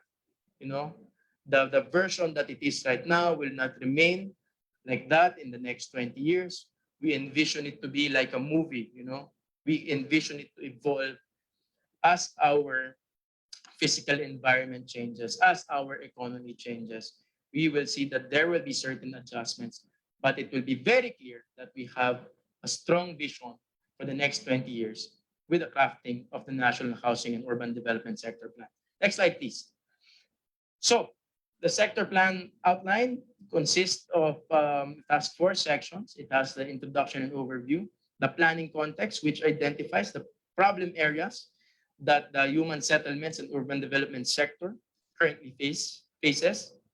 Then we have the plan, which is the vision, the banner projects, thematic outcomes, and then the guide for implementation. So as you can see, the sector plan, comes off. It starts off with a discussion of what's going on, what is the situation, and then comes up with a set of recommendations, a set of programs for us to pursue. And finally, but I would say most importantly, a guide for implementation, because we don't want the sector plan to sit on the shelves of planners, on the shelves of decision makers, on the shelves of government officials, but rather we want it to be a plan that will be implemented by our stakeholders from the national to the regional, sub-regional, to the local, up to the communities. We want to roll this out so that the projects, activities, and programs contained herein will be familiar to everyone, and so that we will be able to work towards one direction. Next slide, please. The vision of the sector plan is to have a better, greener, smarter human settlements and urban system in a more inclusive Philippines. When we say better, it means we have human settlements and urban systems that are globally competitive, economically vibrant, and livable. When we say greener, we pertain to cities, municipalities, and settlements that are environmentally sustainable, climate resilient, and safe. We always insist on environmental sustainability and, of course, climate resilience. We have seen how in the past the lack of climate resilience throws away economic gains, developmental gains accumulated over a period of time, accumulated over the decades, and just going down the sink in one day, in one typhoon, in one calamity. So we are insisting that our future would be climate resilient and safe. When we say smarter, we mean that it will not just be connected physically, spatially, meaning to say it will be walkable. It will be services will be 15 minutes away. It will be bikeable. You will have good infrastructure. But we also mean to say that it will be digitally connected. And we have seen this during the pandemic. We have seen the importance of having digital infrastructure in our human settlements. And finally, we want all these things in a more inclusive Philippines. We want it to be equitable, participatory, and allowing access to quality basic services. In other words, we want our vision of better, greener, smarter human settlements and urban systems to be for the benefit of everyone and not just a few. Next slide, please. I would just like to share some thematic area outcomes, and they are as follows. So for the main thematic areas are shelter, urban planning design, urban economy, urban infrastructure, and urban governance. So the sector plan actually talks about shelter and comes up with a menu of interventions so that we finally reach accessible and affordable housing options, compact, connected, integrated, inclusive settlements. We also focus on urban planning design, which is to come up with actionable, implementable urban plans and designs that pursue safe, inclusive, resilient, and sustainable urban development. In fact, our Environmental Land Use and Urban Development Planning Bureau is working doubly hard to ensure that we're not just looking at our CLUPs and LSPs, that we are consistently, we are crafting urban policies that we can cascade that will promote safe, inclusive, resilient, and sustainable urban development. Ito na po yung matagal nating hinahanap nung bago tayo mag-DHSUD. Paulit-ulit, yung Housing and Urban Development Coordinating Council, andun sa pangalan, yung urban development. But who's coming up with urban policies? Who's coming up with urban plans? Now we have it, and now we've made it as a thematic area, urban planning and design. We will also focus on urban economy, which is to come up with a robust and diverse urban economy, and infrastructure, which is accessible and reliable. And finally, we have identified one area which is very important, equally important, urban governance. And it is to make sure that we have transparent institutions and accessible governance platforms and empowered communities. So for the last slide on the sector plan, this is the framework. The main goal is for us to have sustainable housing in well-planned communities for every Filipino. And we will be creating spaces, transforming spaces into communities, making communities accessible and affordable, and empowering communities. So if there's going to be a takeaway from this presentation today, I would like the participants in today's session to focus on this slide. You will see there a host of programs, a host of activities, a host of projects, and hopefully identify your interest. Saan ho ba kayo dyan interesado? Saan ho ba yan ang ginagawa ninyo? At pagka po ganun, sana po ay mapagtulungan natin na from now until the next 20 years, we are able to make these plans realities at the national, local, and at the level of communities. So sana po pagtuunan niyo po ng pansin ito, and I hope that we can continue working together in creating sustainable housing in well-planned communities for every Filipino. Thank you.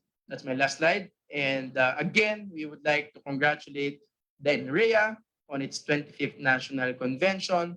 The DHSUD is grateful to have this long-time partnership with the NREA. We look forward to collaborating with you on our sector plan and our other initiatives and our urban policies and programs. And we also would like to thank you for inviting us to this session, and we will continue to attend the session until tomorrow, because we know that there will be many interesting things that will arise. Again, to the organizers and to the officers of the NREA, maraming salamat po. Thank you for inviting us. Wag po kayo magsasawa.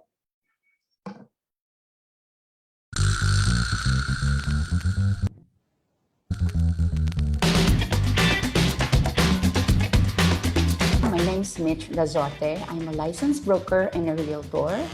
I am one of the co-owners of Keller Williams Makati Markets. I would prefer online because you reach more people. You're more out there than compared to the traditional marketing. You're able to do so many things. You can automate things. You can just sit there and wait for leads to come to you, right? So why not? It was very easy to search Lamudi online. It's highly searchable. We just, like I said, we were already investing in the mid-2000s. So we would do a lot of property searches, and we would come across your platform, as in all the time. So it's a good, you have a good, very good online presence. That's why we were already familiar with Lamudi when we became brokers ourselves. So proudly, I've been with Lamudi since 2016, since I started. I started with 20 listings, the starter kit, and now my plan is like, I don't know, 300. I can't afford not to have my platform because that's where I get my leads. So that's my oxygen, my online platforms. Because without those, I won't be able to do lead generation efficiently. Aside from generating qualified leads, I like the series of, you have once in a while webinars, your roundtable series, and your trend reports, the outlooks, your statistics, very helpful.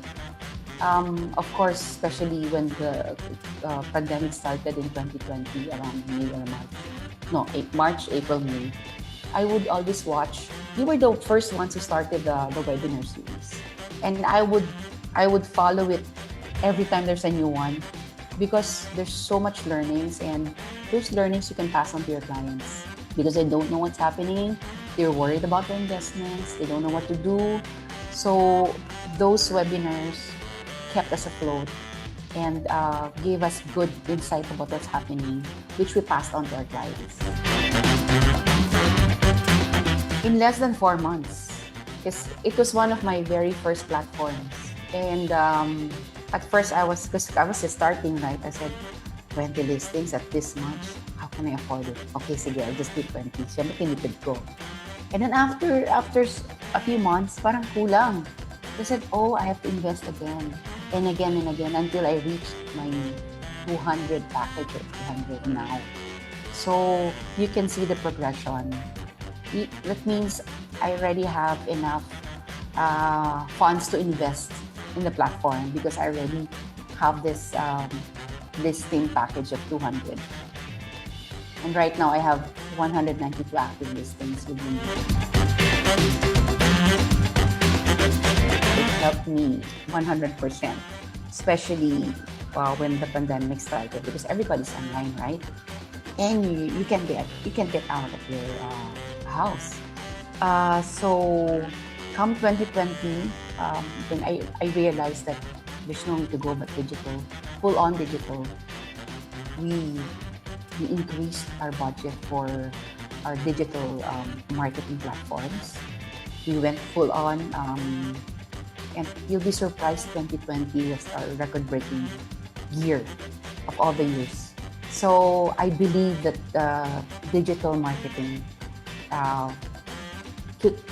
jump-started our sales for 2020 because despite the fact that there's a pandemic, we still invested in digital marketing, and we now know that it worked because we had our best year last year. Yeah, I know already what to do digitally. I'm more confident because we already tried it last year and it worked. And I don't see why it's not going to work this time because we did it last year. And we can even improvise on what we did last year and make it better this year, right? And everything is digital. We're putting our efforts and our budget into the digital platforms, CRM. We have to work smart. We don't have to work hard. We have to work smart, especially during this time.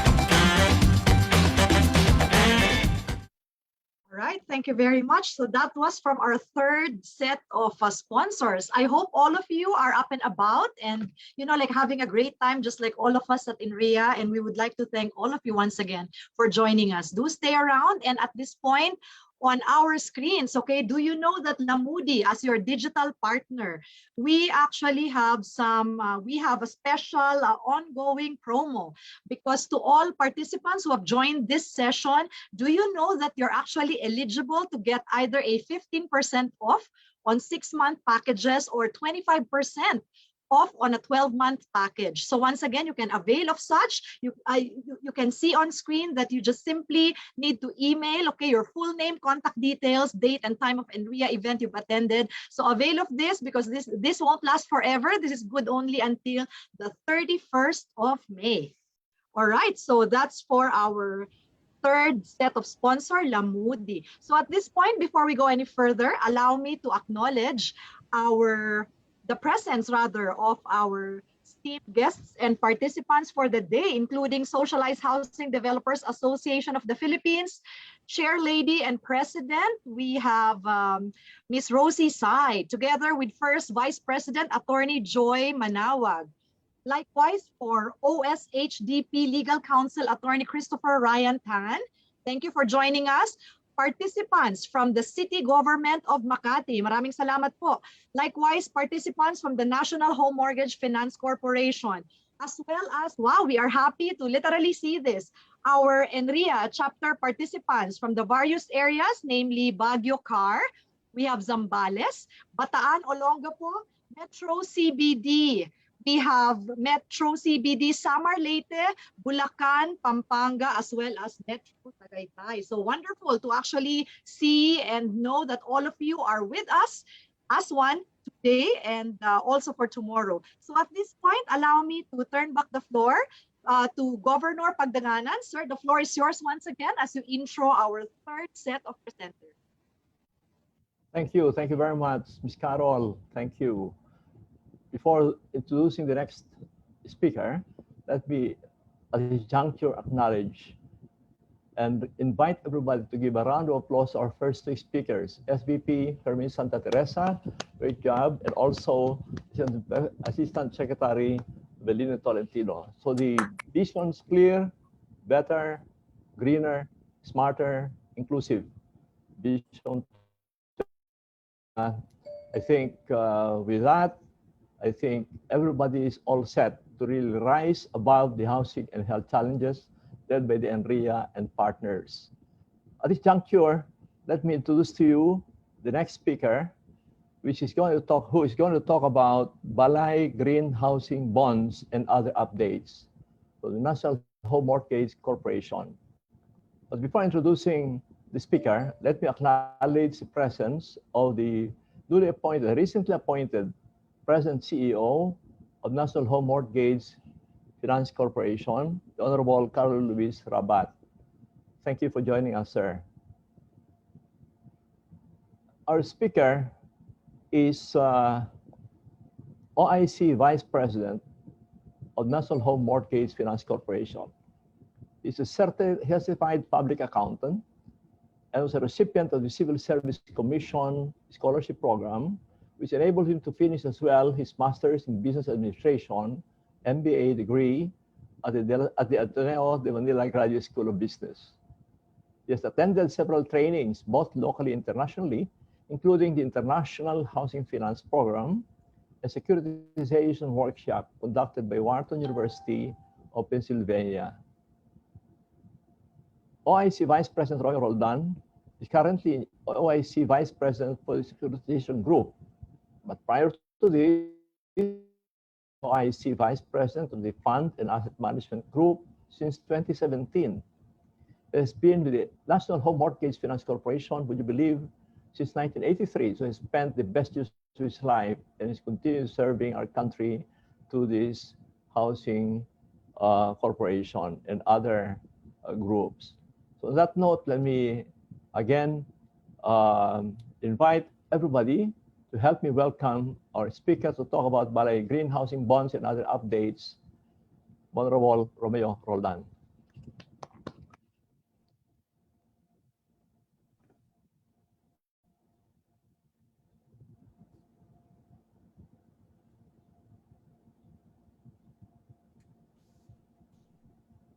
Good morning.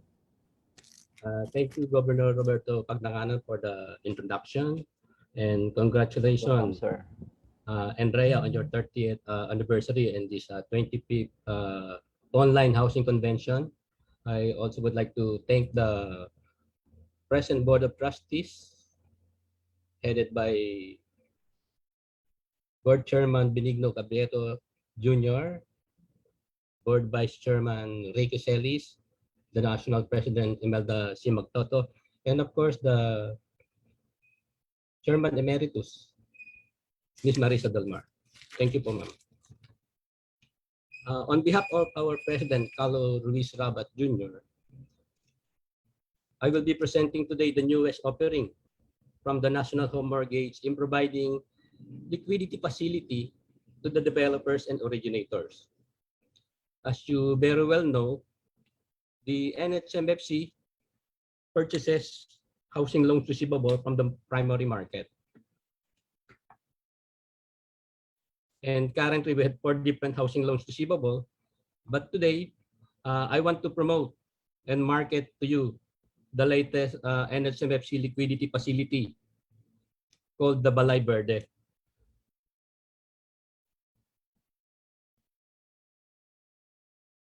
So 3 years ago, the Department of Human Settlements and Urban Development launched the Balay Filipino Housing Program.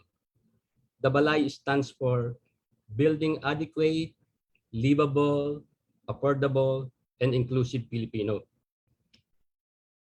This program aims to improve government efforts in addressing Filipino housing needs, as well as engage the private sectors and directed the key shelter agencies to run housing programs in line with the Balay goals and objective. So with this, the National Home Mortgage Finance Corporation created this Balay Verde program. The Balay Verde program was launched only last March 22, 2021. While the program was designed and developed throughout the varying lockdowns and alternative work arrangement, the corporation is still focused on its mission to develop the secondary mortgage market to effectively address the housing needs of every Filipino. And the health emergencies, the current pandemic magnified the importance of having a safe, energy efficient, water efficient, and resilient home, which NSMFC answered through this Balay Verde program. So what is Balay Verde? Again, Balay stands for Building Adequate, Livable, Affordable, and Inclusive Filipino. And the Verde stands for Building Eligible, Resilient Dwelling for Everyone. This is a very important program of the Housing Department that promotes sustainable housing development in safe and secure communities, that advocates quality of life in a society that contributes to the economy while preserving the environment. This program promotes reduction of community risks and vulnerabilities to disasters, optimizes energy efficiency, water conservation, and the use of low carbon materials. Building more sustainable structures is in line also with the United Nations SDG, or the 17 Sustainable Development Goal, particularly Goal 11, the Sustainable Cities and Communities, which the United Nations hope to attain by 2030.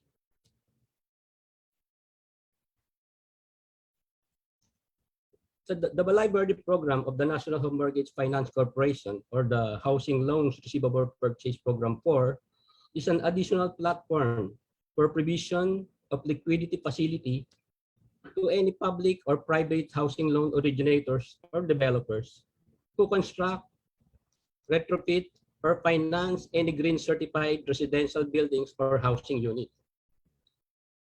With NHMFC's commitment to strengthen a sustainable housing finance and avoid greenwashing of its program, we require the EDGE, or the Excellence in Design for Greater Efficiency certification, to all housing projects whose mortgage receivables will be purchased through the Balay Verde program.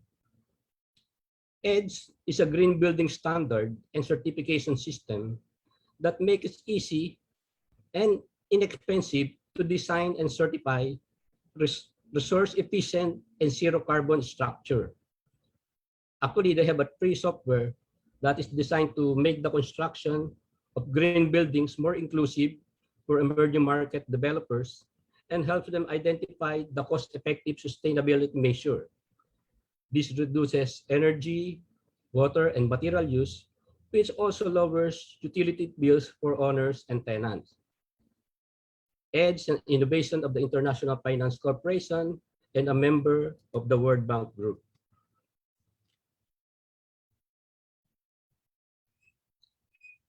Before, there was a reluctance to build green buildings and green economy, primarily due to the belief that creating green building and green economies is too expensive and time-consuming.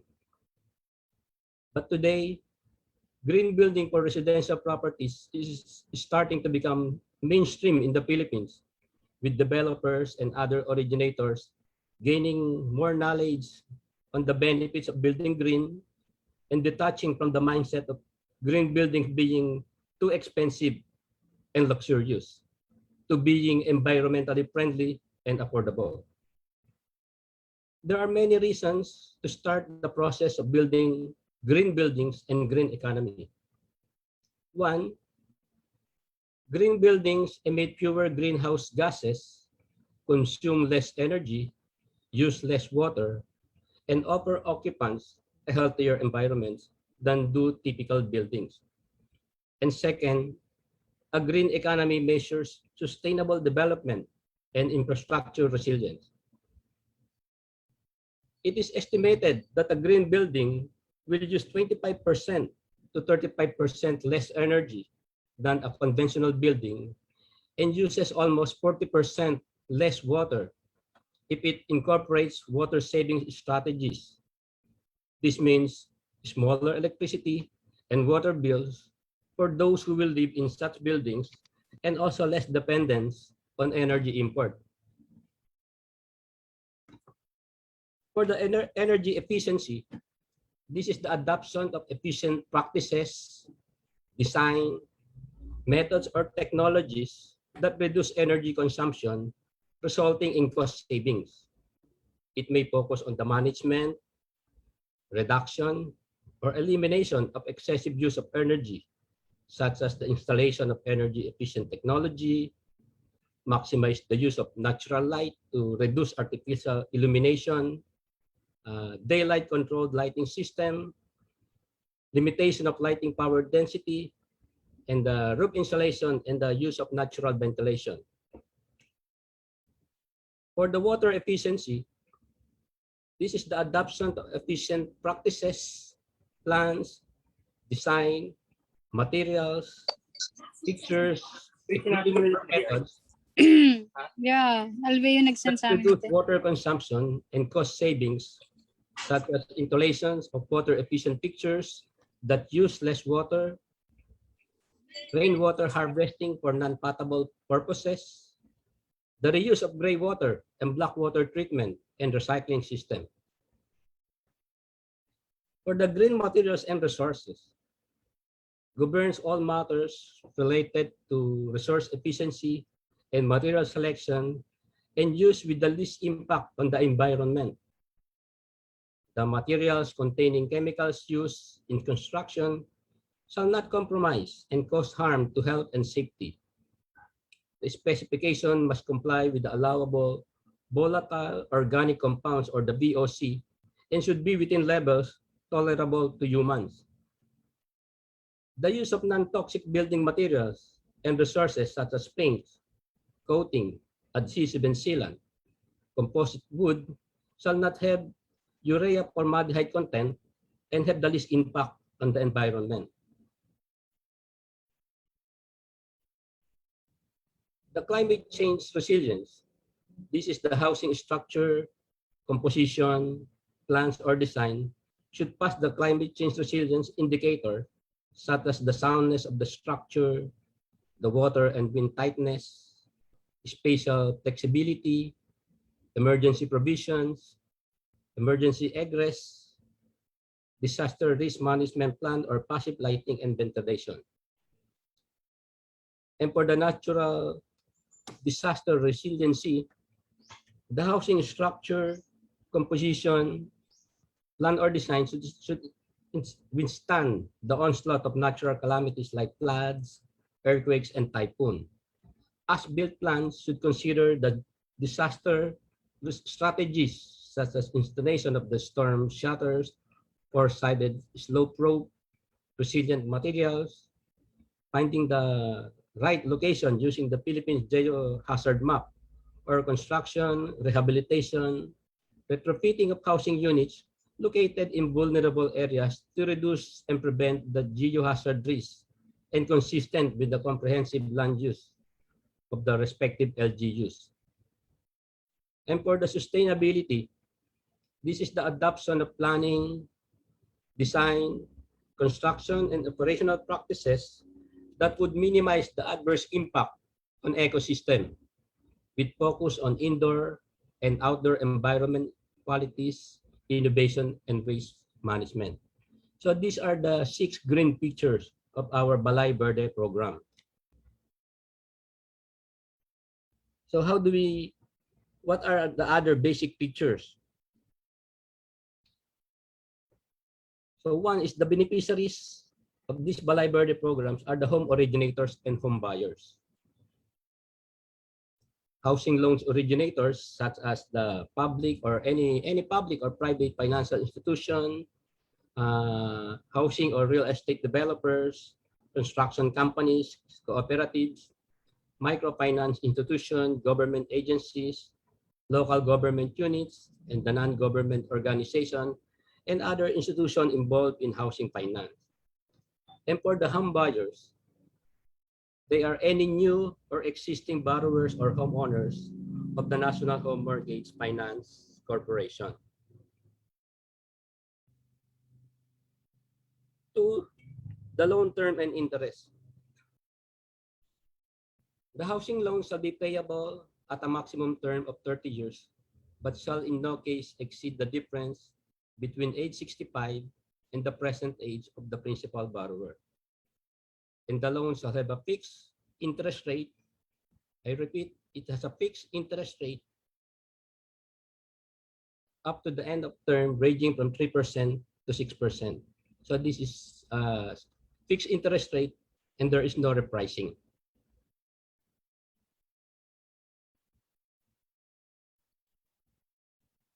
And how much will be the loan value or the loan amount? The loan amount of the housing portfolio for this Balay Verde program shall not exceed 100% of appraised value of a newly constructed, rebuilt, or retrofitted housing units up to a maximum of 3 million pesos. So unlike other programs of the NSMFC or the other housing agencies, this is 100% of the appraised value, not 70, not 80, not 90, but 100% of the appraised value.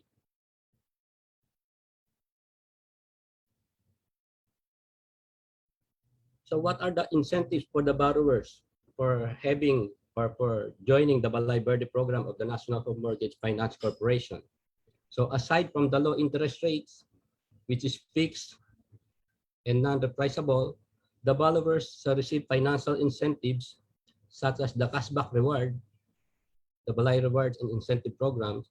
The cashback rewards, every time the borrower pays his or her monthly housing loan amortization on or before the due date, they will earn Balay points. And these accumulated Balay points have a corresponding reward in the form of a gift check or a gift certificate. So at the end of the term or at the end of the program, they will compute how much Balay points you have, and you have a corresponding gift certificate or gift check with various amount. And another thing is the interest subsidy to marginalized sector. Remember, the interest rate carries only 3 to 6% depending on the term. But for the marginalized sector, we also provide additional interest subsidy. So if you belong to from Decile 1 to Decile 4, having the monthly gross income of 8,000 to 15,000 per month, you have an interest subsidy of 1%. So your 3% will become 2%. And if you belong to the Decile 5, you have a discount of 0.75%. And for Decile 6, you have a discount of 0.5%. So I repeat, the interest rate is 3% for the first 15 years, 4.5% for the next 10 years or 16 to 25 years, and 6% on the 26th year up to the end of the term, maximum term of 30 years. So aside from having incentive to borrowers, we also have incentives to the originators. So the originator can expand their market to home buyers utilizing the NSMFC marketing materials, assistance in documentation, training, access to system application, investment opportunities, and our commitment to purchase the whole green housing portfolio. So how do we avail of the program? The housing loan portfolio, subject for purchase, must receive a final green building certification from EDSE or any certifying bodies. Initially, they can submit the initial certification from EDSE, but before we release the payment, they should obtain the final certification from EDSE. Second, originators must be included in the list of accredited developers by the Department of Human Settlement and Urban Development or any of the key shelter agencies. So if you're already accredited by Pag-ibig, by DSUD, by the NSA, you are automatically included for the list of accredited originators. More so for those existing NHMFC originators. They are also automatically qualified under this program. For the new or non-accredited originators, they must apply for accreditation with National Home Mortgage Finance Corporation. Considering we are still in the pandemic, we accept the submission of a scanned document. So originators will submit the scanned or digitized copies of documents to NHMFC through online. They will submit the letter of intent and the technical and borrower's documentary requirement. And based on this scanned or digitized document, the National Home Mortgage will perform due diligence either through phone or video call. And if there's any deficiencies, the originator shall be immediately notified of the result of the due diligence within 12 working days. After the conduct of the due diligence, the project will be endorsed to our Sustainability Committee for approval. And once approved, a notice of approval will be sent to the originator. And upon receipt of the notice of approval, the originator shall submit the document within 3 working days prior to the processing of actual payout. The loan proceeds shall be released within the prescribed turnaround time from the approval of the Sustainability Committee.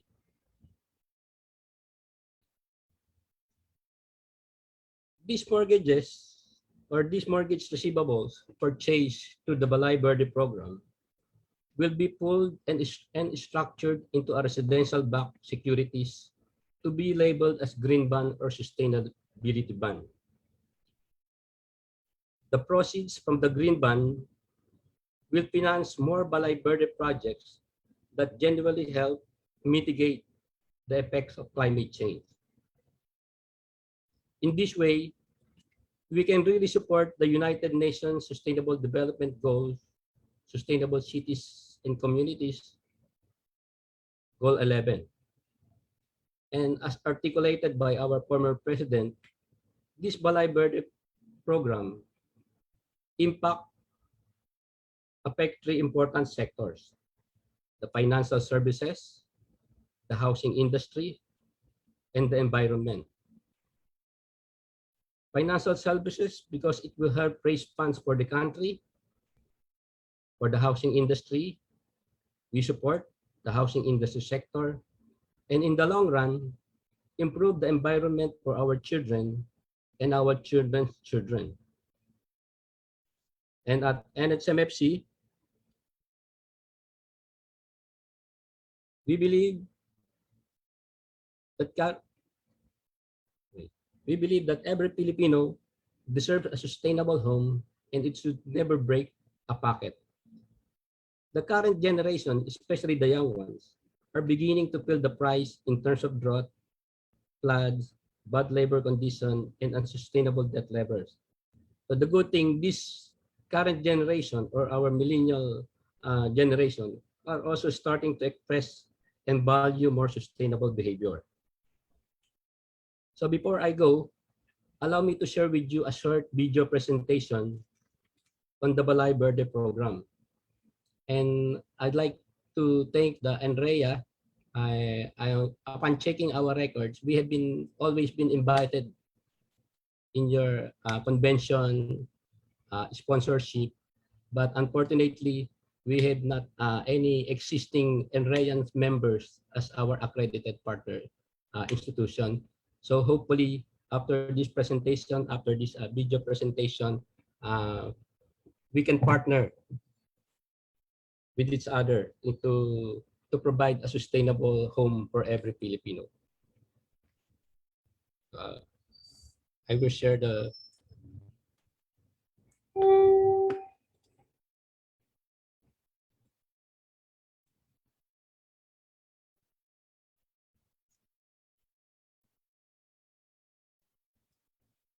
Every year, many Filipinos have lost their homes to natural calamities brought about by climate change.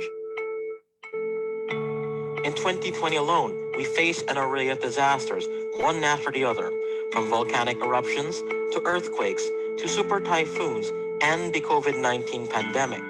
This calls for a need to promote and boost production of resilient and sustainable housing, which is why the Department of Human Settlements and Urban Development urges the housing sector to adopt the development of green projects to help Filipinos in this time of need and teach them the importance of having a resilient home. To answer the issue's call, National Home Mortgage Finance Corporation introduces the newest housing loan receivables purchase program, Balay Verde, the very first program within the key shelter agencies that promotes sustainable housing development in safe and secure communities, advocating a quality of life that contributes to the economy while preserving the environment. A vehicle to NHMC's mandate as a secondary mortgage institution, the Building Eligible Resilient Dwellings for Everyone, or BERDE, aims to provide a liquidity facility to public or private housing loan originators who design, develop, and finance green projects such as construction of green buildings or houses for residential purposes, rebuilding or retrofitting existing housing units, make it energy efficient or more resilient to hazards and catastrophes. It is NHMC's desire that every Filipino to have better access to affordable green residences that in turn benefit the environment. Do you have housing projects that are sustainable, natural disaster resilient, or energy and water efficient? Then take action and be part of Balay Verde, building eligible resilient dwellings for everyone.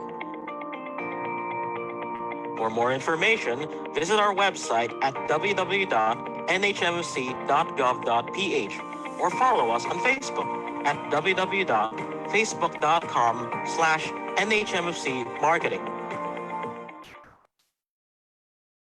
All right, thank you very much once again for that, Mr. Roldan. So our NHMFC Asset Management Group OICVP. Maraming salamat, sir. Okay, so I know all of you are excited and hopefully you've had a chance to grab a bite of snack of sort, okay, in between. So at this point, we now segue to our next segment, which brings us to our open forum. So at this point, we are very blessed to actually be present and to be joined by these two special men, okay? So the first of them, wow, he's got a long line of credentials under his belt. So allow me to share. He's currently chairman at Surewell Equities Incorporated, Ferris Sobel Properties Incorporated, as well as Marytown Properties Corporation. At the same time, he's also director of Iramit Incorporated, Sterling Bank of Asia, a savings bank, as well as Blue Sheep Properties Incorporated and Comvest Investment Incorporated. He is one person who also lends his extensive experience and expertise to the technical working groups of the Department of Human Settlement and Urban Development. At the same time, he is also a much sought-after resource speaker and panelist both for private organizations and government events, including the Senate and Congress hearings. And do you know that he's also first board member of the Professional Regulatory Board of Real Estate Services with RSB, RSA, and RSC PRC registration number 2. He's also previously affiliated as a staff auditor at the prestigious SGV & Company. He's also a lifetime member of PICPA and PABRB. And of course, education-wise, he has attended the University of Pennsylvania's Wharton Real Estate Center Housing Finance course, and he took his Bachelor of Science in Commerce, major in accountancy at the De La Salle University, as well as his master's in business administration at the Ateneo de Manila Graduate School of Business. I am referring to no other than NREA Advisor, Honorable Bansan C. Choa. And of course, we are blessed because he will be joined today by another NREA advisor. He is a socialized housing advocate, currently chairman of the board of the Organization of Socialized and Economic Housing Developers Association of the Philippines, OSHDP. At the same time, he has also served as a private sector representative to the Housing and Urban Development Coordinating Council, as well as president of the Subdivision and Housing Developers Association and President of Camellia Homes. So, ladies and gentlemen, everyone, I would like to turn over the floor to Honorable Bansan C. Choa and Mr. Marcelino C. Mendoza. Take the floor, gentlemen.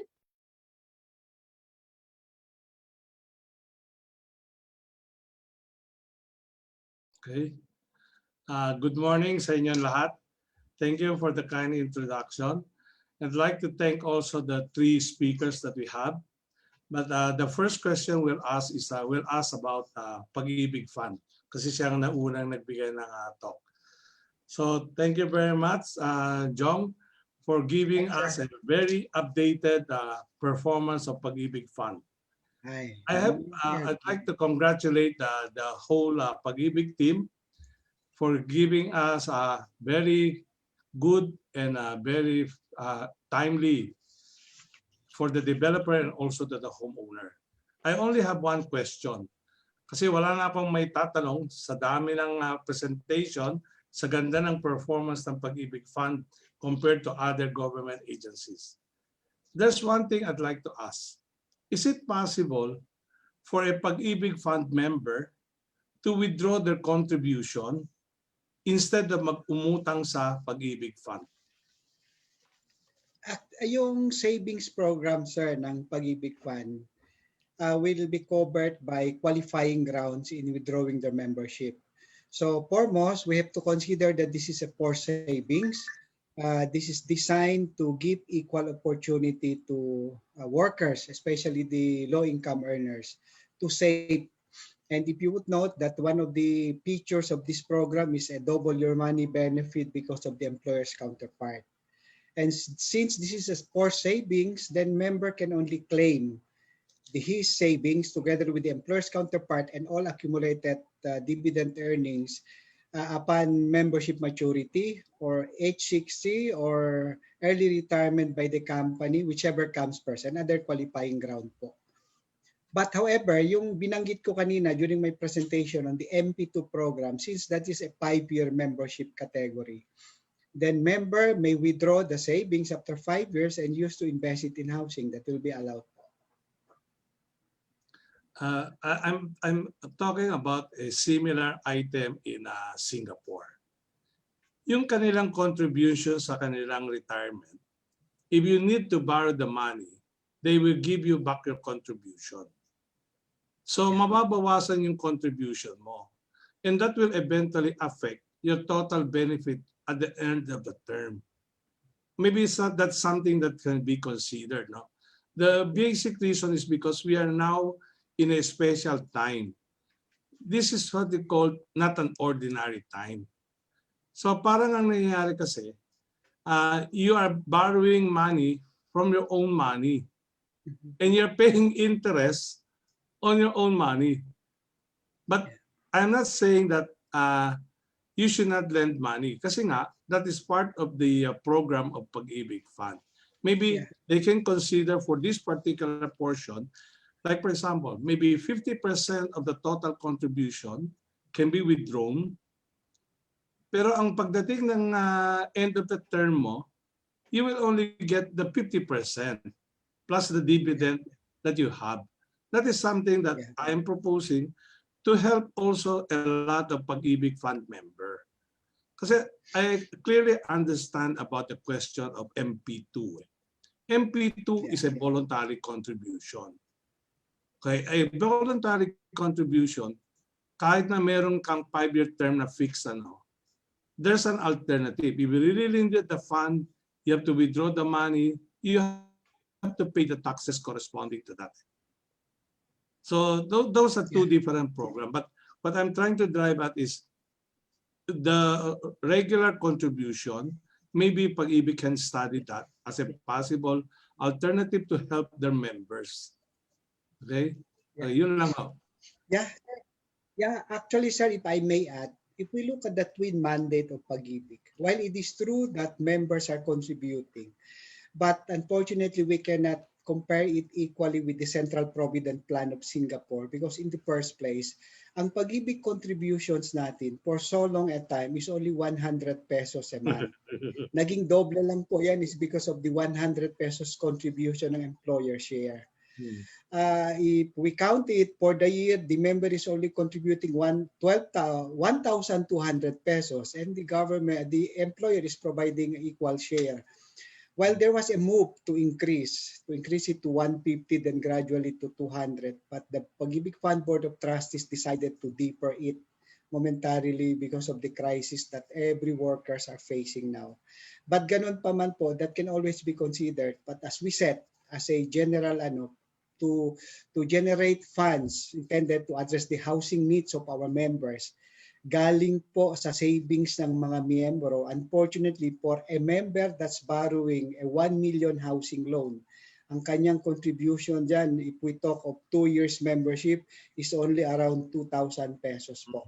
But despite that, we are not getting any single subsidy from the national government, yet we can address the housing needs of the millions of Pag-ibig Fund members who wanted to acquire decent home for their families. Thank you, John. So, Mars? Yeah. Good morning or good noon, John.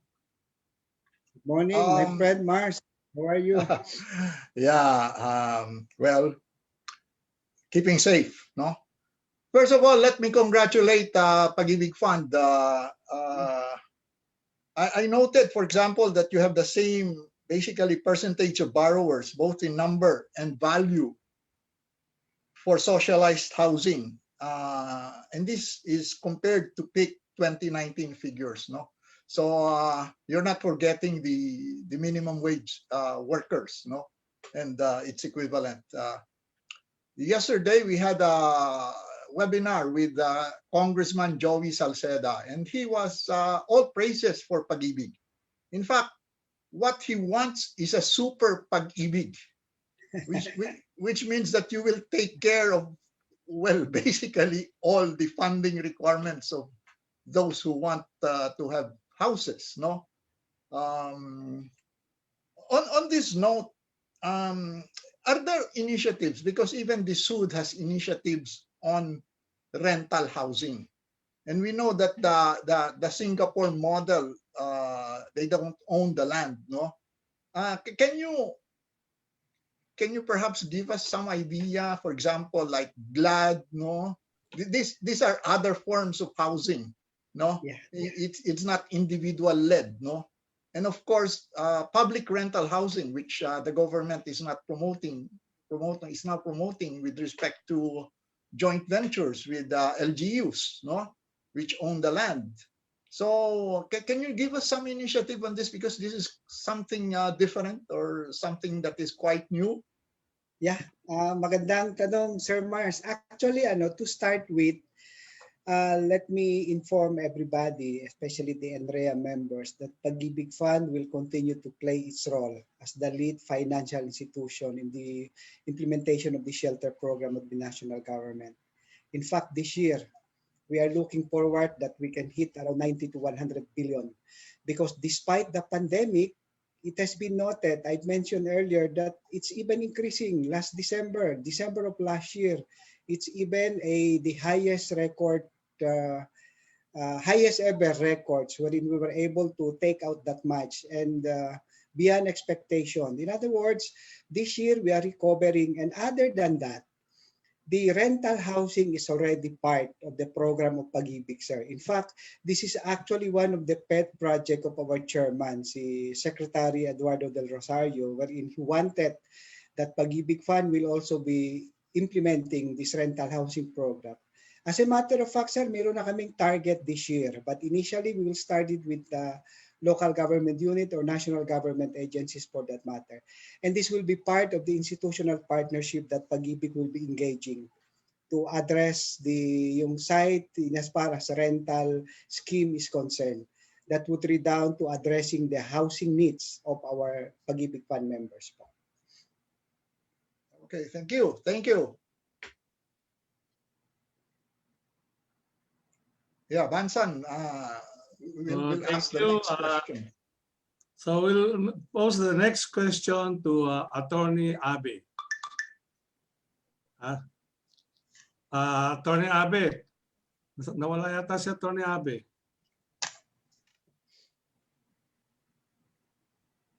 Nawala si Attorney Abe.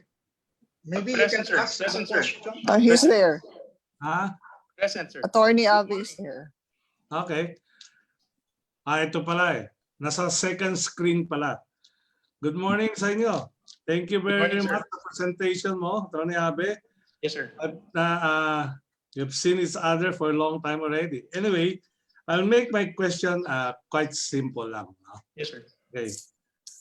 Everybody know that with the ARTA coming in, every government agency have their citizen charter. So we'd like to get an update on two things. Number one, how is DSUD on its citizen charter regarding on application, on update on price ceiling, and adjustment, and the project with LGU coming along? Good morning, Sir Bansan. Good morning, Sir Mars. Yeah, I will try to answer your questions. Dito sa, I'll begin with the price ceiling. Okay lang, sir? So the department put together TWG, which is currently reviewing the technical standards for the price ceiling for BP 220. So itong ating socialized housing ceiling. And this was signed as early as March 26, 2021. Siguro po medyo tinamaan ng ECQ, but I understand prior to the strict lockdowns, nagkaroon na po ng TWG consultations. I think this one is undergoing review, and we think it's just a matter of time before this TWG comes up with a recommendation. On the other hand, during the last National Human Settlements Board meeting, last May 18, there was a request by CEO Ahmad Moti of the Pag-ibig Fund to look into to facilitate yung review naman of the economic housing ceiling, sir. So yun po ang status. We're waiting for the outputs of the TWG. Now, in relation po dun sa local housing projects, the DHSUD, tama po kayo, has been in partnership with local government units for the production of local shelter projects. So recently, the secretary has gone to Talavera, sa Nueva Ecija, sa Batangas, sa Tandag. We have been utilizing the escrow accounts pursuant to the Balanced Housing Development Program.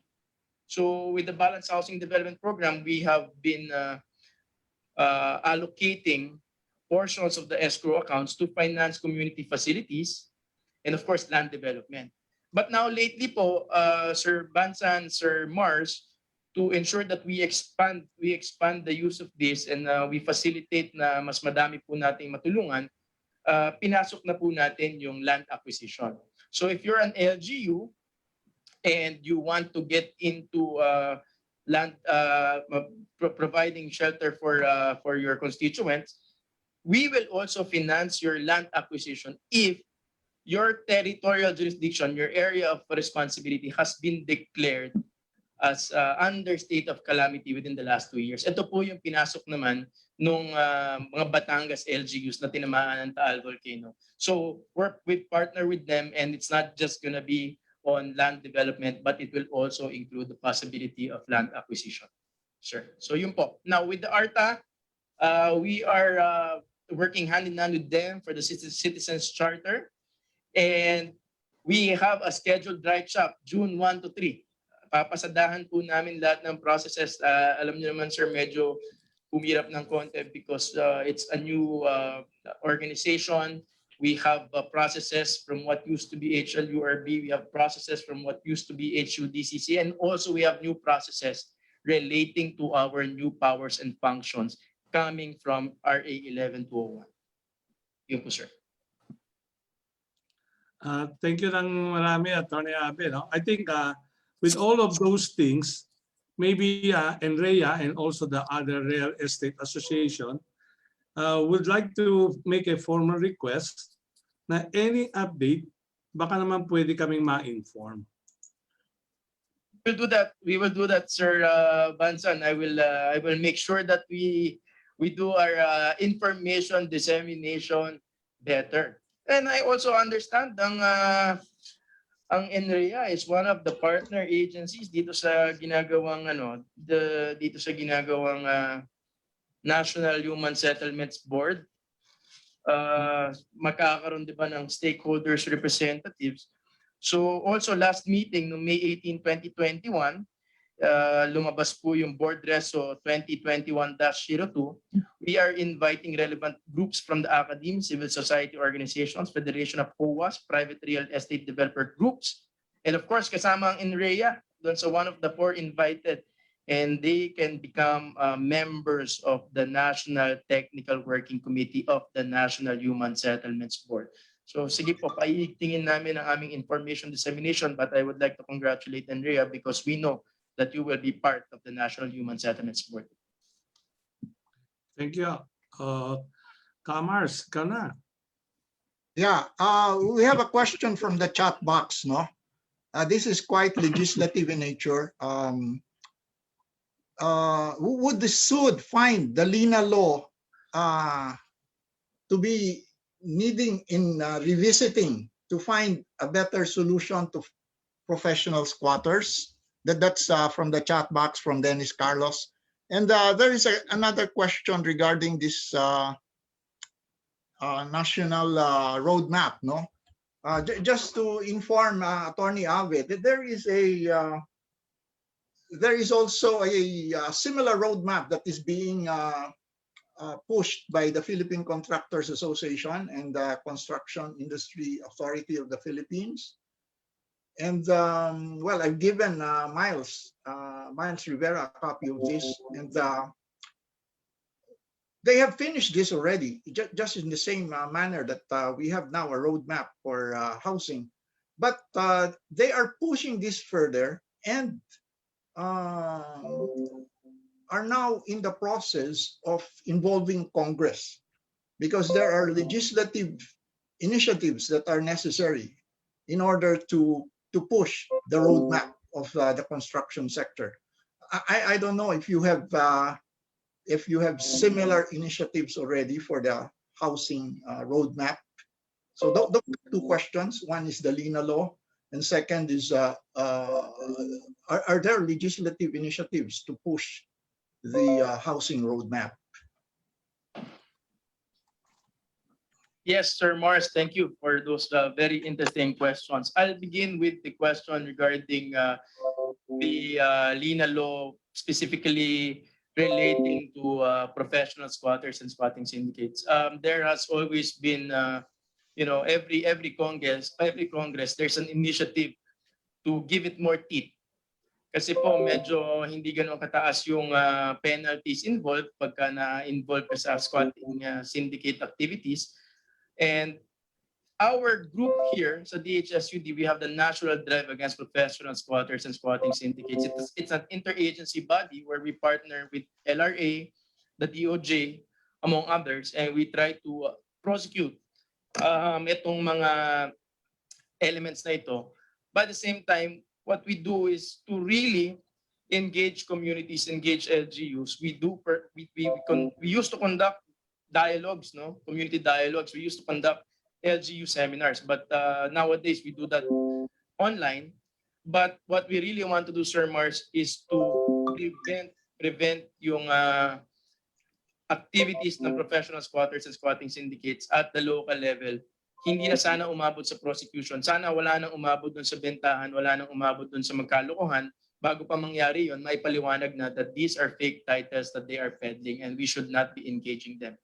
We are also focusing on pursuing itong mga illegal practitioners sa real estate industry, and the secretary has repeatedly reminded people to dream, which is when you try to acquire housing for your family, you always have to demand yung license to sell, certificate of registration, read the contracts, engage only our registered brokers and sellers, and then ask questions, and then also do ocular inspection. So yung pong combined efforts po na yun, as much as possible, would prevent these scammers, also professional squatters and squatting syndicates, from victimizing our stakeholders.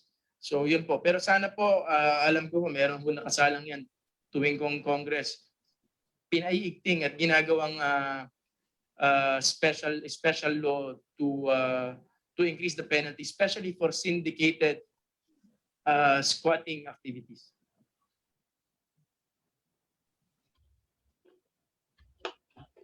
Now, with regard to the, could you repeat the second question, Sir Mars?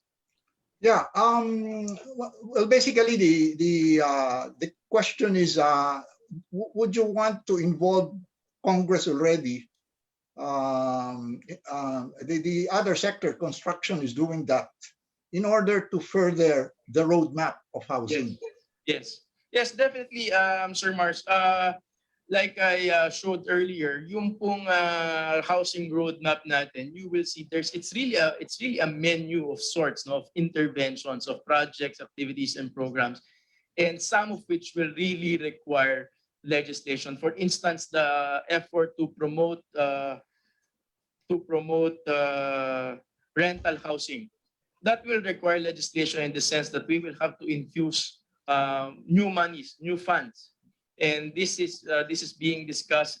I remember there was a committee hearing last week, and it was focused on funding for government projects. And we feel that it is, it's imperative that government brings into the hands of the public housing sector monies to create housing stock, rental housing stock, and at the same time monies so that we can extend rental subsidies to those who truly cannot afford. So ganun po ang pagtingin namin dyan. Each project, activity, and program might have a matching legislation. So we still continue to pursue those pending legislations. Pero tama po kayo, siguro po as we wrap up our finalizing touches on the sector plan, siguro we will also I will also, as lead the legislation liaison officer of the DHSUD, to really identify now our legislative agenda. Nakita ko po dun sa sector plan na produce ni Director Miles, meron na pong ilan na legislative agenda po dun. Kasama na po dun yung National Land Use Act. But I think together with our key shelter agencies and our developer partners and our community partners, we should come up with a new legislative agenda, sir. Yeah, and I think one of the things that the construction sector is trying to really remedy, which is the same problem that we have, is the year-to-year funding, for example, of build. And we have a corresponding problem, which is the year-to-year funding of the different housing agencies. No, that is one thing perhaps that you can take a look into, so that there will be more basis for more of a medium-term funding for our housing projects. Yes, sir. Sorry, correct po, sir. And let me just react quickly. Tama po, sir. The hearing that was conducted this week focus on that, making sure that there is automatic appropriation for the housing sector. And we are all for that. But of course, I think under the circumstances, medyo merong resistance from other departments, especially our economic and financial managers. We understand that. But for us, sa tingin ko, magkakasama po tayo. We all believe that regardless of the situation, we want to make sure that there is automatic allocations for the public housing sector. Thank you. Bansan? Sir Marks, meron akong munang isang question kay Attorney Abe, before we move into the third one. Attorney Abe, I have a question which about the rental housing program. Accounting principle states that if you do not own the property, you cannot rent it out unless you have a sublease agreement. Ano ang tingin ng government? Who will own the rental property? And how will the person that owns the property get the benefit of the rental? Sir Bansan talaga, pagka galing sa iyo ang mga tanong, medyo pinapawisan ako eh. Kahit aircon dito. No, but at this point, we are still focused, Sir Bansan, on creating rental housing stock in partnership with institutions. So sa ngayon po, ang tinututukan pa namin, LGU, SUCs, and other CSO proponents. Yan po yung binanggit ni Sir Jong kanina. No? So ganun po, but yung parang how the beneficial owner gets all the benefit from the rent, hindi pa ho kami umaabot doon. But what we envision is that this rental housing policy will allow us to create more housing stock and more affordable rates, and we will complement this on the supply on the demand side by also coming up with rental subsidies. Sorry, Abe, I think yung direct question ko is this. We are generating additional usage of mga houses to lessen the problem of affordability and also yung backlog in housing. But rental housing technically does not solve that problem. Because housing in itself, as per the Constitution, unless I'm wrong, because I'm not a lawyer, Attorney Abe, it's a basic need that if the person cannot afford, it's the duty of the government to provide them as one of the basic needs of a citizen of that country. Kaya ang tanong ko nga, I think I wanted to make the question very clear. Kasi when you talk about ownership, yan yung pinag-aawayan palagi.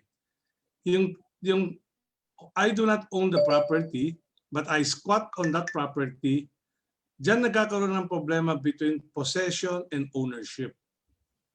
That's why I think it have to be very clear doon sa gagawin ng government, including with the help of the private sector. And I think all private sector organization in the real estate is willing to help to lessen the housing backlog. But by coming up with rental housing, it does not solve housing backlog. It only solves the problem of transportation. Do you know that if I have been talking about this long time already?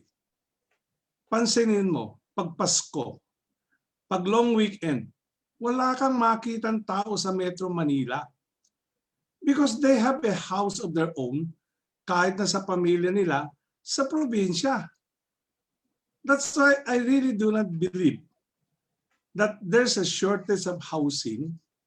Okay? But when you talk about individual family owning a house by themselves, okay lang yan eh. Kasi mapapansin mo, a lot of us have 3 or 4 families living in a house.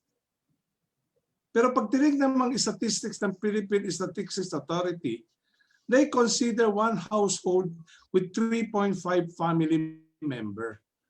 It used to be 4, dati 5, naging 3.5 na lang ngayon. Siguro dahil kumukonti na rin ang anak ng mga tao ngayon, di ba? That's the only thing I wanted to make sure that when this rental housing comes into place, it will really be a solution for backlog of housing. Not only a solution temporarily because of the problem of traffic, because of the problem of hindi nagmamatch ang where you live and where you're working. Yun lang, no, Atty. Abe. But I don't think at this point we have a clear solution to that. Okay, so sorry, Boss Mars, ha? So we'll go to the next, mamaya na natin balikan si Atty. Abe. Okay? So we'll go to the third speaker. Okay, si NHMFC BP Romeo Roldan, sir. Good morning po, sir. Good morning ho. Hindi pa naman tayo maabot ng alas 12. Wala, Thank you for your very long presentation. I have two simple questions to you. Is it not true that it is in the mandate and the Charter of National Home Mortgage that you can already securitize? Yes, you're correct. Okay. Actually, we have already started securitizing. Yes.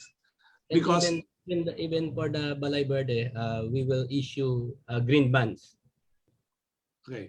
Because 2 days ago, I think, or 3 days ago, I attended a Congress hearing regarding the home financing bill.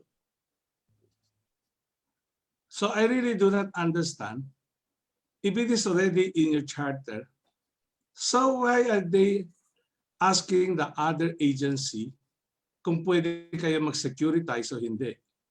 At kung saan manggagaling yung mga pera at saan pupunta yung mga pera? That is my first question. My second question is about your presentation of the green bond. Everybody knows that if you wanted to push for green in any construction or development, the capital investment is much higher as compared to one that is not technically Green. 100% green. So, tama yan. Alam naman natin lahat yun eh. Yeah, we agree. And that came to two problems.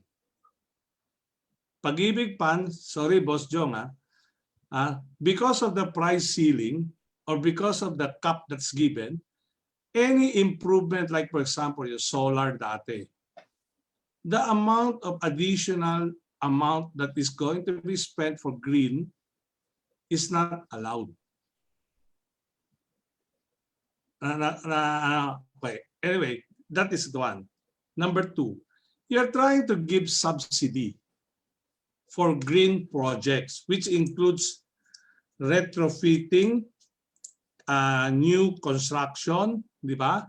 Yes. So how do you think that will address the housing backlog? If our priority is to give more houses, be it the conventional type or be it the new type, why are you subsidizing only those projects that will have a new or a green o galing sa green bond? Yun ang dalawang tanong ko, boss. Good morning po ulit.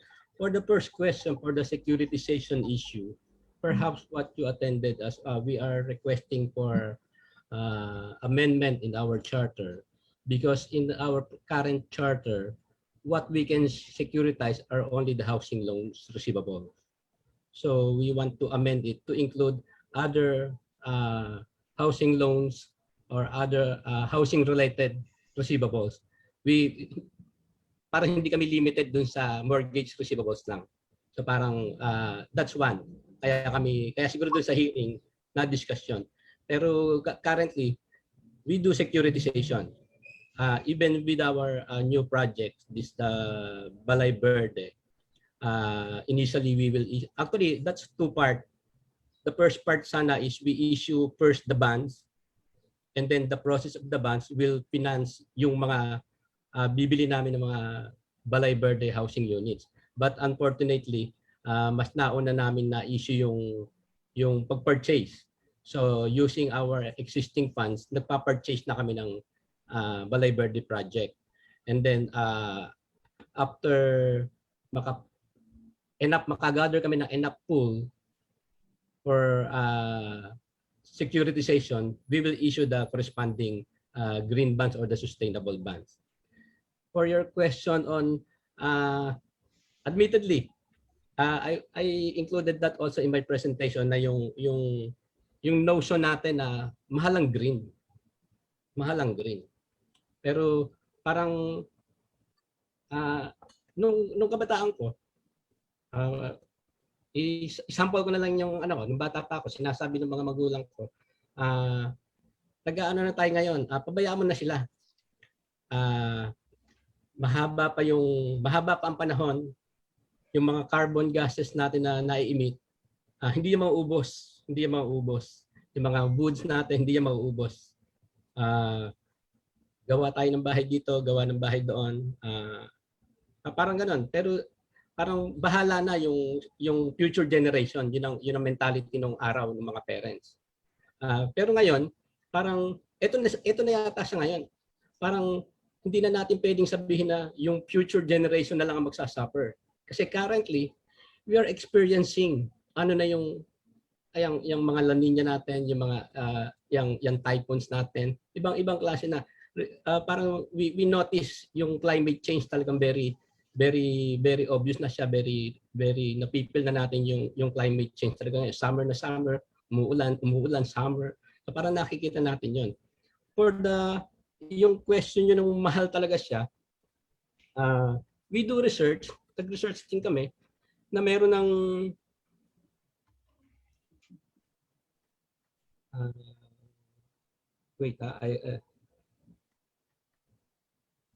there are some housing agencies or housing developers that's go into green.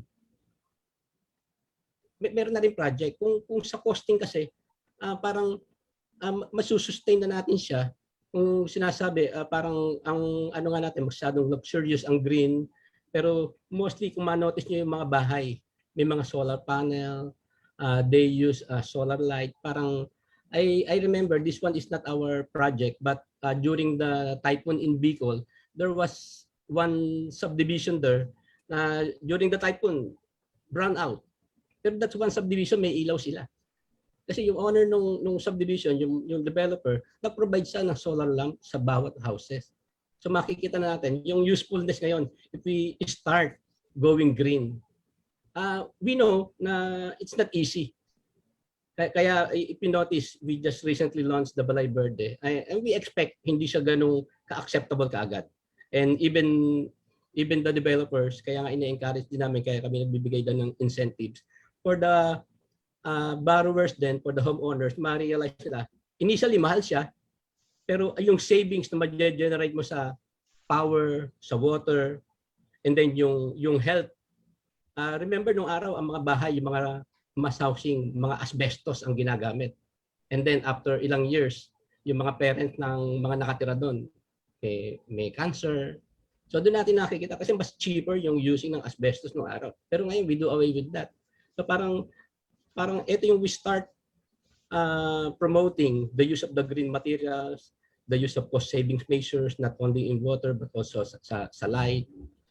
Na eventually, with more education, marirealize din ng both the developers or the project owners and the home buyers, marirealize nila medyo mahal, pero ma-offset nung savings na na-generate mo. And the number one is yung health ng family natin, and even yung climate change. Parang tinay up nga namin dun sa United Nations SDG development goal nila. That's 2030 ang goal nila. 2021 na tayo. So that was 9 years. Baka hindi rin siya ma-attain. So yun lang po. I know it's mahal sa umpisa, pero kung titignan natin yung benefits in the long run, it will be offset.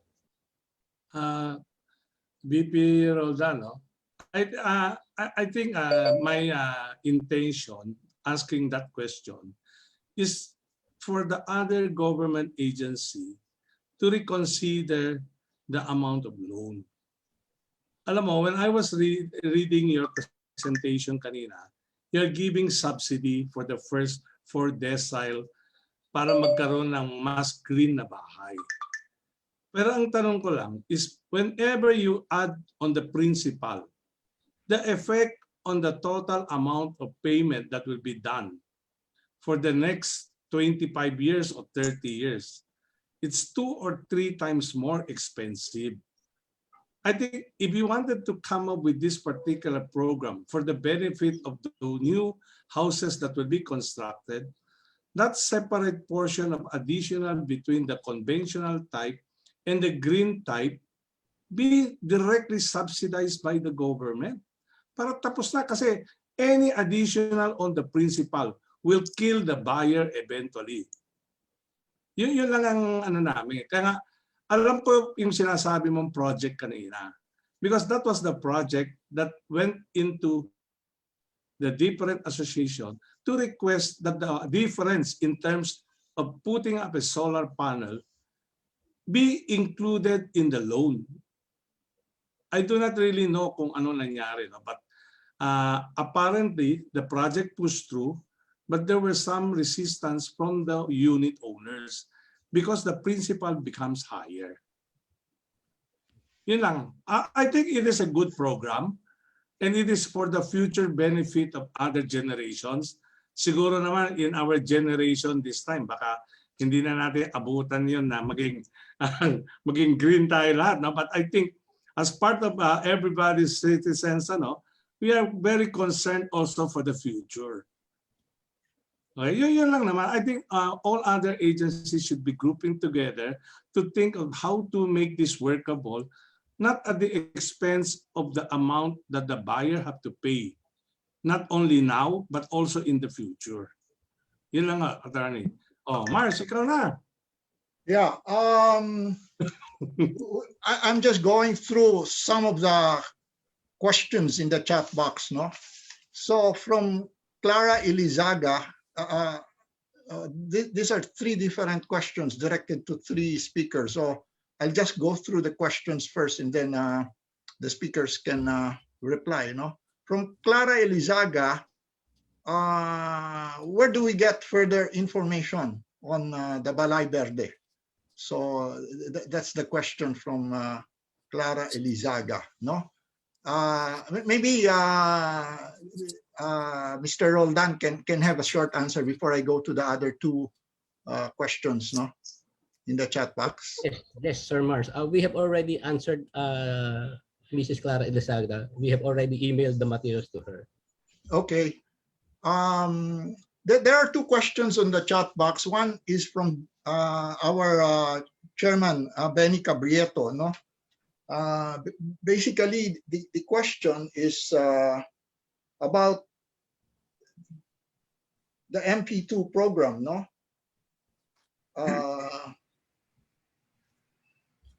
In the MP2 program, the investors' funds are locked in for 5 years. But if he needs short-term funds, don't you have a system that he can borrow from Pag-ibig against it, like a back-to-back loan? Initially, sir, in the past, a pre-termination policy is allowed in case the member opted to withdraw the savings for whatever purpose. For as long as the reasons are justifiable, then that is allowed. Okay. There is another question from Miss Rosie Chai, the chairperson of the Subdivision and Housing Developers Association. It has to do with the BOI, no, and the escrow of DSUD. Seems to be something that the BOI finds inconsistent with their own program, no? Are you in the process of really reconciling this so that BOI will recognize the escrow as also a compliance for incentives of developers seeking incentives from BOI? Asek-Ave. Yeah, Sir Mars, I will have to check because that's under the shop of Yusek Pintor and Ase Caradanas. But possibly because I understand there's always a BOI representative in our proceedings. Also, they've reached out to us in relation to the operationalization of the sector plan. So, sige po, we'll look into that and we'll make sure that that idea is considered. We'll do that, sir. Thank you, Attorney Ave. Bansan.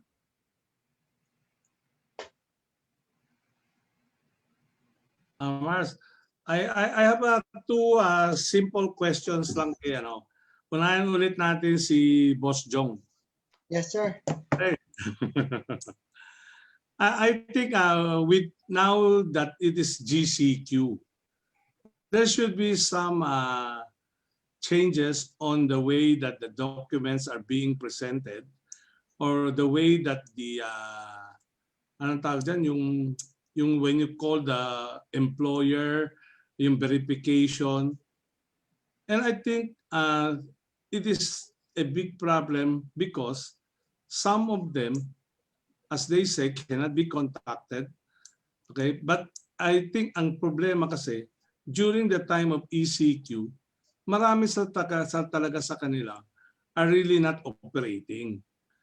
Maybe with this that happened this May, May 15, no?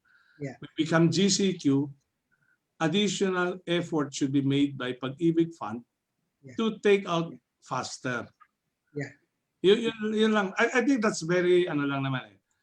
Total, I think you have more manpower now that is coming into the office, di ba? Yeah. Yes, sir.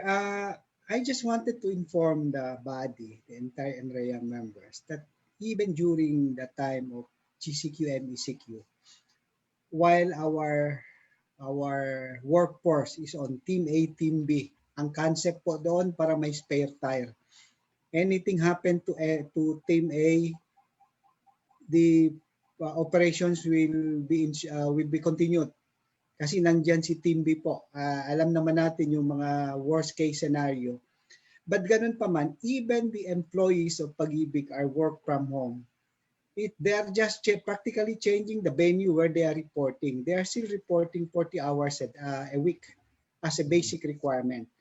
On the other hand po, since ang takeout ni Pag-ibig are practically 80% coming from our partner developers, we implemented several reforms just to make sure that we can fast track validation concerns, specifically in getting in touch with the employers. Ang ginagawa namin, pinapasa na namin si developer. You schedule the appointment with the employer together with the buyer. All together, we will call them para mabilis po. And that's what we are doing. We cannot ang Pag-ibig, just to protect the interest of the entire yung pondo. We cannot just take out accounts, specifically for borrowers that's already wala ng capacity to pay. Otherwise, mag-increase po yung ating problem in as far as collections are concerned. That's why we are also giving yung equal responsibility to our developers to ensure that if they will deliver accounts, we make sure that these are still borrowers. If they are employed, they are still gainfully employed or may capacity to pay pa to that effect. But lahat po, we are doing everything, even site inspections because of the granular lockdown or etc. We even allow virtual inspections such that the developer, if we cannot go to the area, we simply get in touch with the field engineers of the developers. They will call us video call, then we inspect the property virtually. And if you would note earlier, we also address yung mga problems ng other agencies. Nakaroon sila ng problema, backlogs and all. That's why we implemented some yung mga emergency measures like yung suspended registration, just to make sure that we continuously engage with our developers, and it will boil down again in addressing the housing needs of our buyers during the time of pandemic, because we firmly believe na ito po yung dapat opportunity namin to help the members, specifically those who are in need of the houses where they can house yung families nila as a result of the difficulties that they encountered during the lockdown. But this is the continuing effort, Mr. Sir Bansan, just to make sure that we can fast track the implementation. Thank you ng marami. No? We would like to thank the entire Pag-ibig Fund. No? I think we are very happy with all the support that they have been giving us, not only the buyer, but also the developers. So more power siguro sa Pag-ibig Fund. Unless Boss Mars, ikaw na. Yeah, I guess it's already 12 noon, no? So we'd like to thank the panel of speakers, no? Of course, in their order of appearance, no? Not not in their order of handsomeness or beauty. Si SVP Jong o Pag-ibig, of course, si Attorney Abe, ASEC Abe Tolentino, a very good friend. And of course, Mr. Roldan of National Home Mortgage Finance Corporation. Well, of course, we would like to welcome President Carlo Rabat of National Home Mortgage Finance Corporation, if he's still around. You might have to bear with us. There are quite a number of associations, no? And well, you'll be going the rounds, I suppose, no? And we do, the industry do welcome you, no? Fiona King is a very good friend, no? It's a common friend, no? So there you have it. On behalf of the NAREA officers and the Board of Trustees and Advisors, we would like to thank all the speakers for a very fruitful interaction and discussion this morning. Thank you. Very much, our moderators, Mr. Bansan Showa and Mr. Marcelino Mendoza. Once again, maraming salamat po to our morning session speakers. Okay, at this point in time, we are ready for our certificates of appreciation. But before we get into that, allow me to share a short background of our next presenter. She is a PRC registered real estate broker as well as a registered architect. She took up Bachelor of Arts in Architecture from the University of the Philippines, Diliman. And at present, she is also CEO and President of eGanzon Incorporated from 1983 actually to present. So may we turn over the floor to Architect Grace Santa Maria Layug.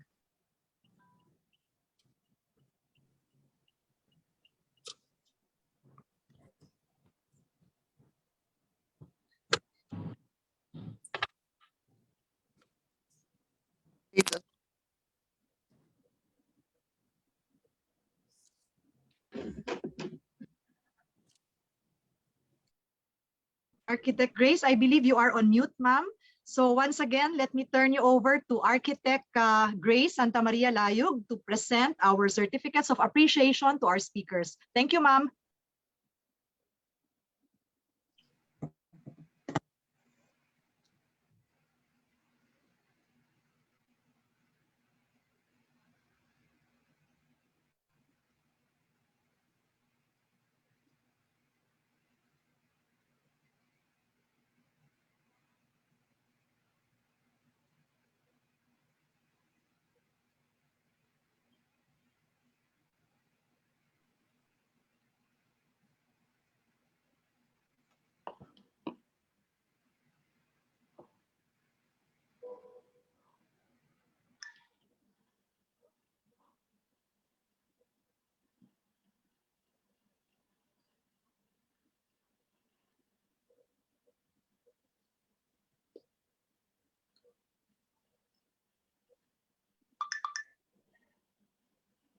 All right, so do allow me to help everyone because so far I couldn't hear any audio, so I don't know from your end, so do allow me to read. So Certificate of Appreciation from the National Real Estate Association Incorporated. So this certificate is proudly presented to Honorable Eduardo D. Del Rosario in sincere appreciation of your invaluable service to the association, particularly as special guest during NREA DSHUD 25th National Convention online, Rising Above the Housing and Health Challenges on May 21st to 22nd, 2021 via Zoom and NREA Philippines Facebook Live. So signed Mr. Benigno T. Cabrieto Jr., Board Chairman, signed Ms. Marisa Del Mar, Chair Emerita and Chair Lady, Board of Advisors. Signed Ms. Imelda C. Magtoto, National President. Signed Mr. Ronnie B. Biando, Secretary General. Okay, so our next certificate of appreciation. This certificate is proudly presented to Attorney Avelino D. Tolentino III in sincere appreciation of your invaluable service to the association, particularly as a special guest and speaker during NREA DSHUD's 25th National Convention online, Rising Above the Housing and Health Challenges. This day, May 21st to 22nd via Zoom and NREA Philippines Facebook Live. Once again, signed Mr. Benigno T. Cabrieto Jr., Ms. Marisa Del Mar, Ms. Imelda C. Magtoto, and Mr. Ronnie Biando. Okay, so third certificate, okay. The certificate of appreciation is proudly presented to Mr. Fermin A. Santa Teresa Jr. in sincere appreciation of your invaluable service to the association, particularly as special guest and speaker during the NREA DSHUD's 25th National Convention online, Rising Above the Housing and Health Challenges on May 21st to 22nd, 2021 via Zoom and NREA Philippines Facebook Live. Signed once again, Benito T. Cabrieto Jr., Ms. Marisa Del Mar, Ms. Imelda C. Magtoto, and Mr. Ronnie B. Biando. Okay, so from at this point in time, after the certificates of appreciation for our guest speakers for this morning, we will now turn you over to our next presenter who will actually give the certificates of appreciation to our two moderators. And allow me to share a bit of info. I'm sure you all know him. He's a 3-term president and a 3-term chairman of NREA. Currently the chairman and co-founder of Habitas Development Corporation, which is the operating principal of Keller Williams Manila Bay and executive publisher of Real Estate News Philippines. He is one of our top real estate gurus in the country and my personal friend. Let me turn you over to Mr. Alejandro Andy Pañala. Thank you very much, Carol, and thank you for giving me this privilege to read the certificate for my two idols. Sabi nga, they may ask the most difficult questions, but they are also our most reliable source of information. So, to my boss idol, in sincere appreciation of your invaluable service to our association, particularly as a moderator during this NREA DSHUD 25th National Convention online, Rising Above Housing and Health Challenges.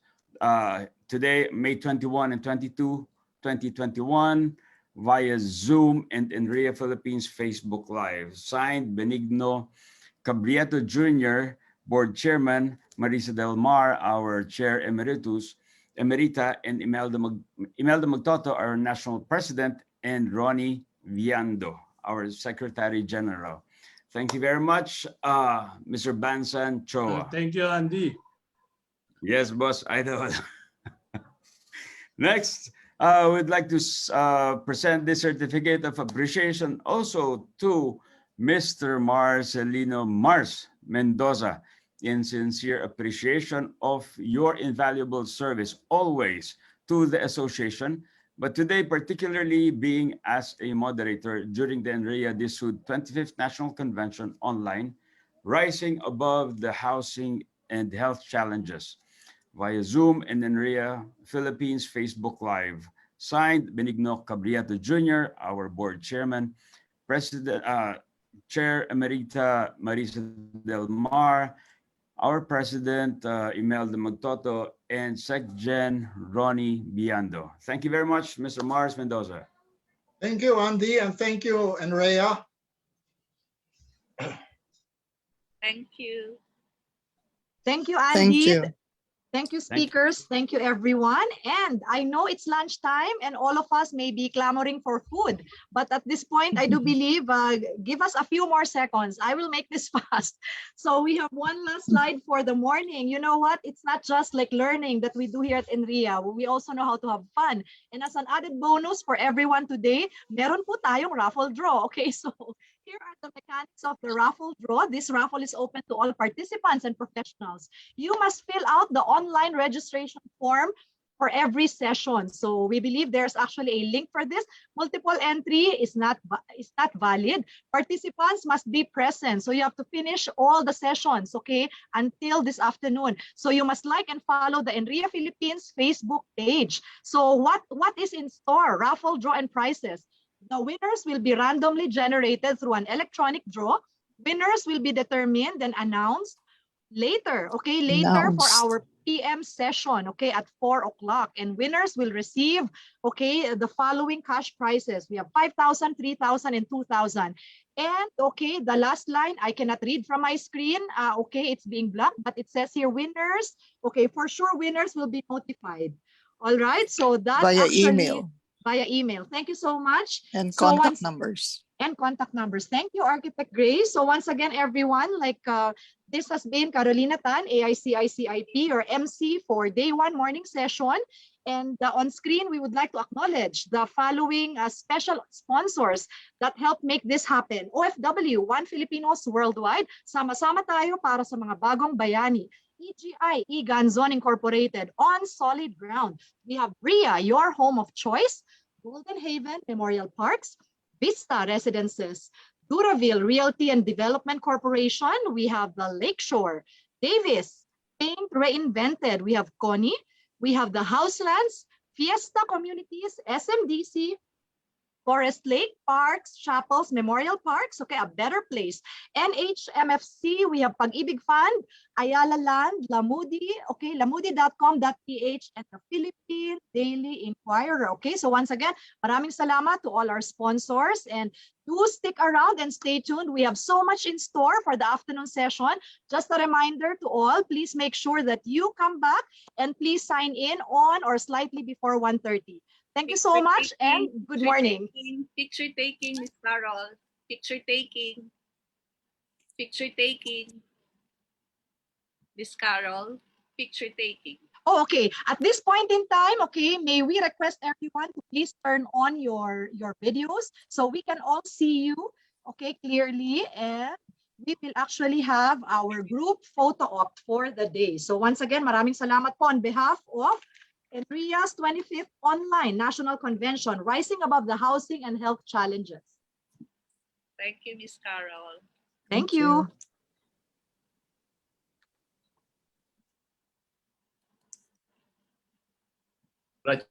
Congratulations again.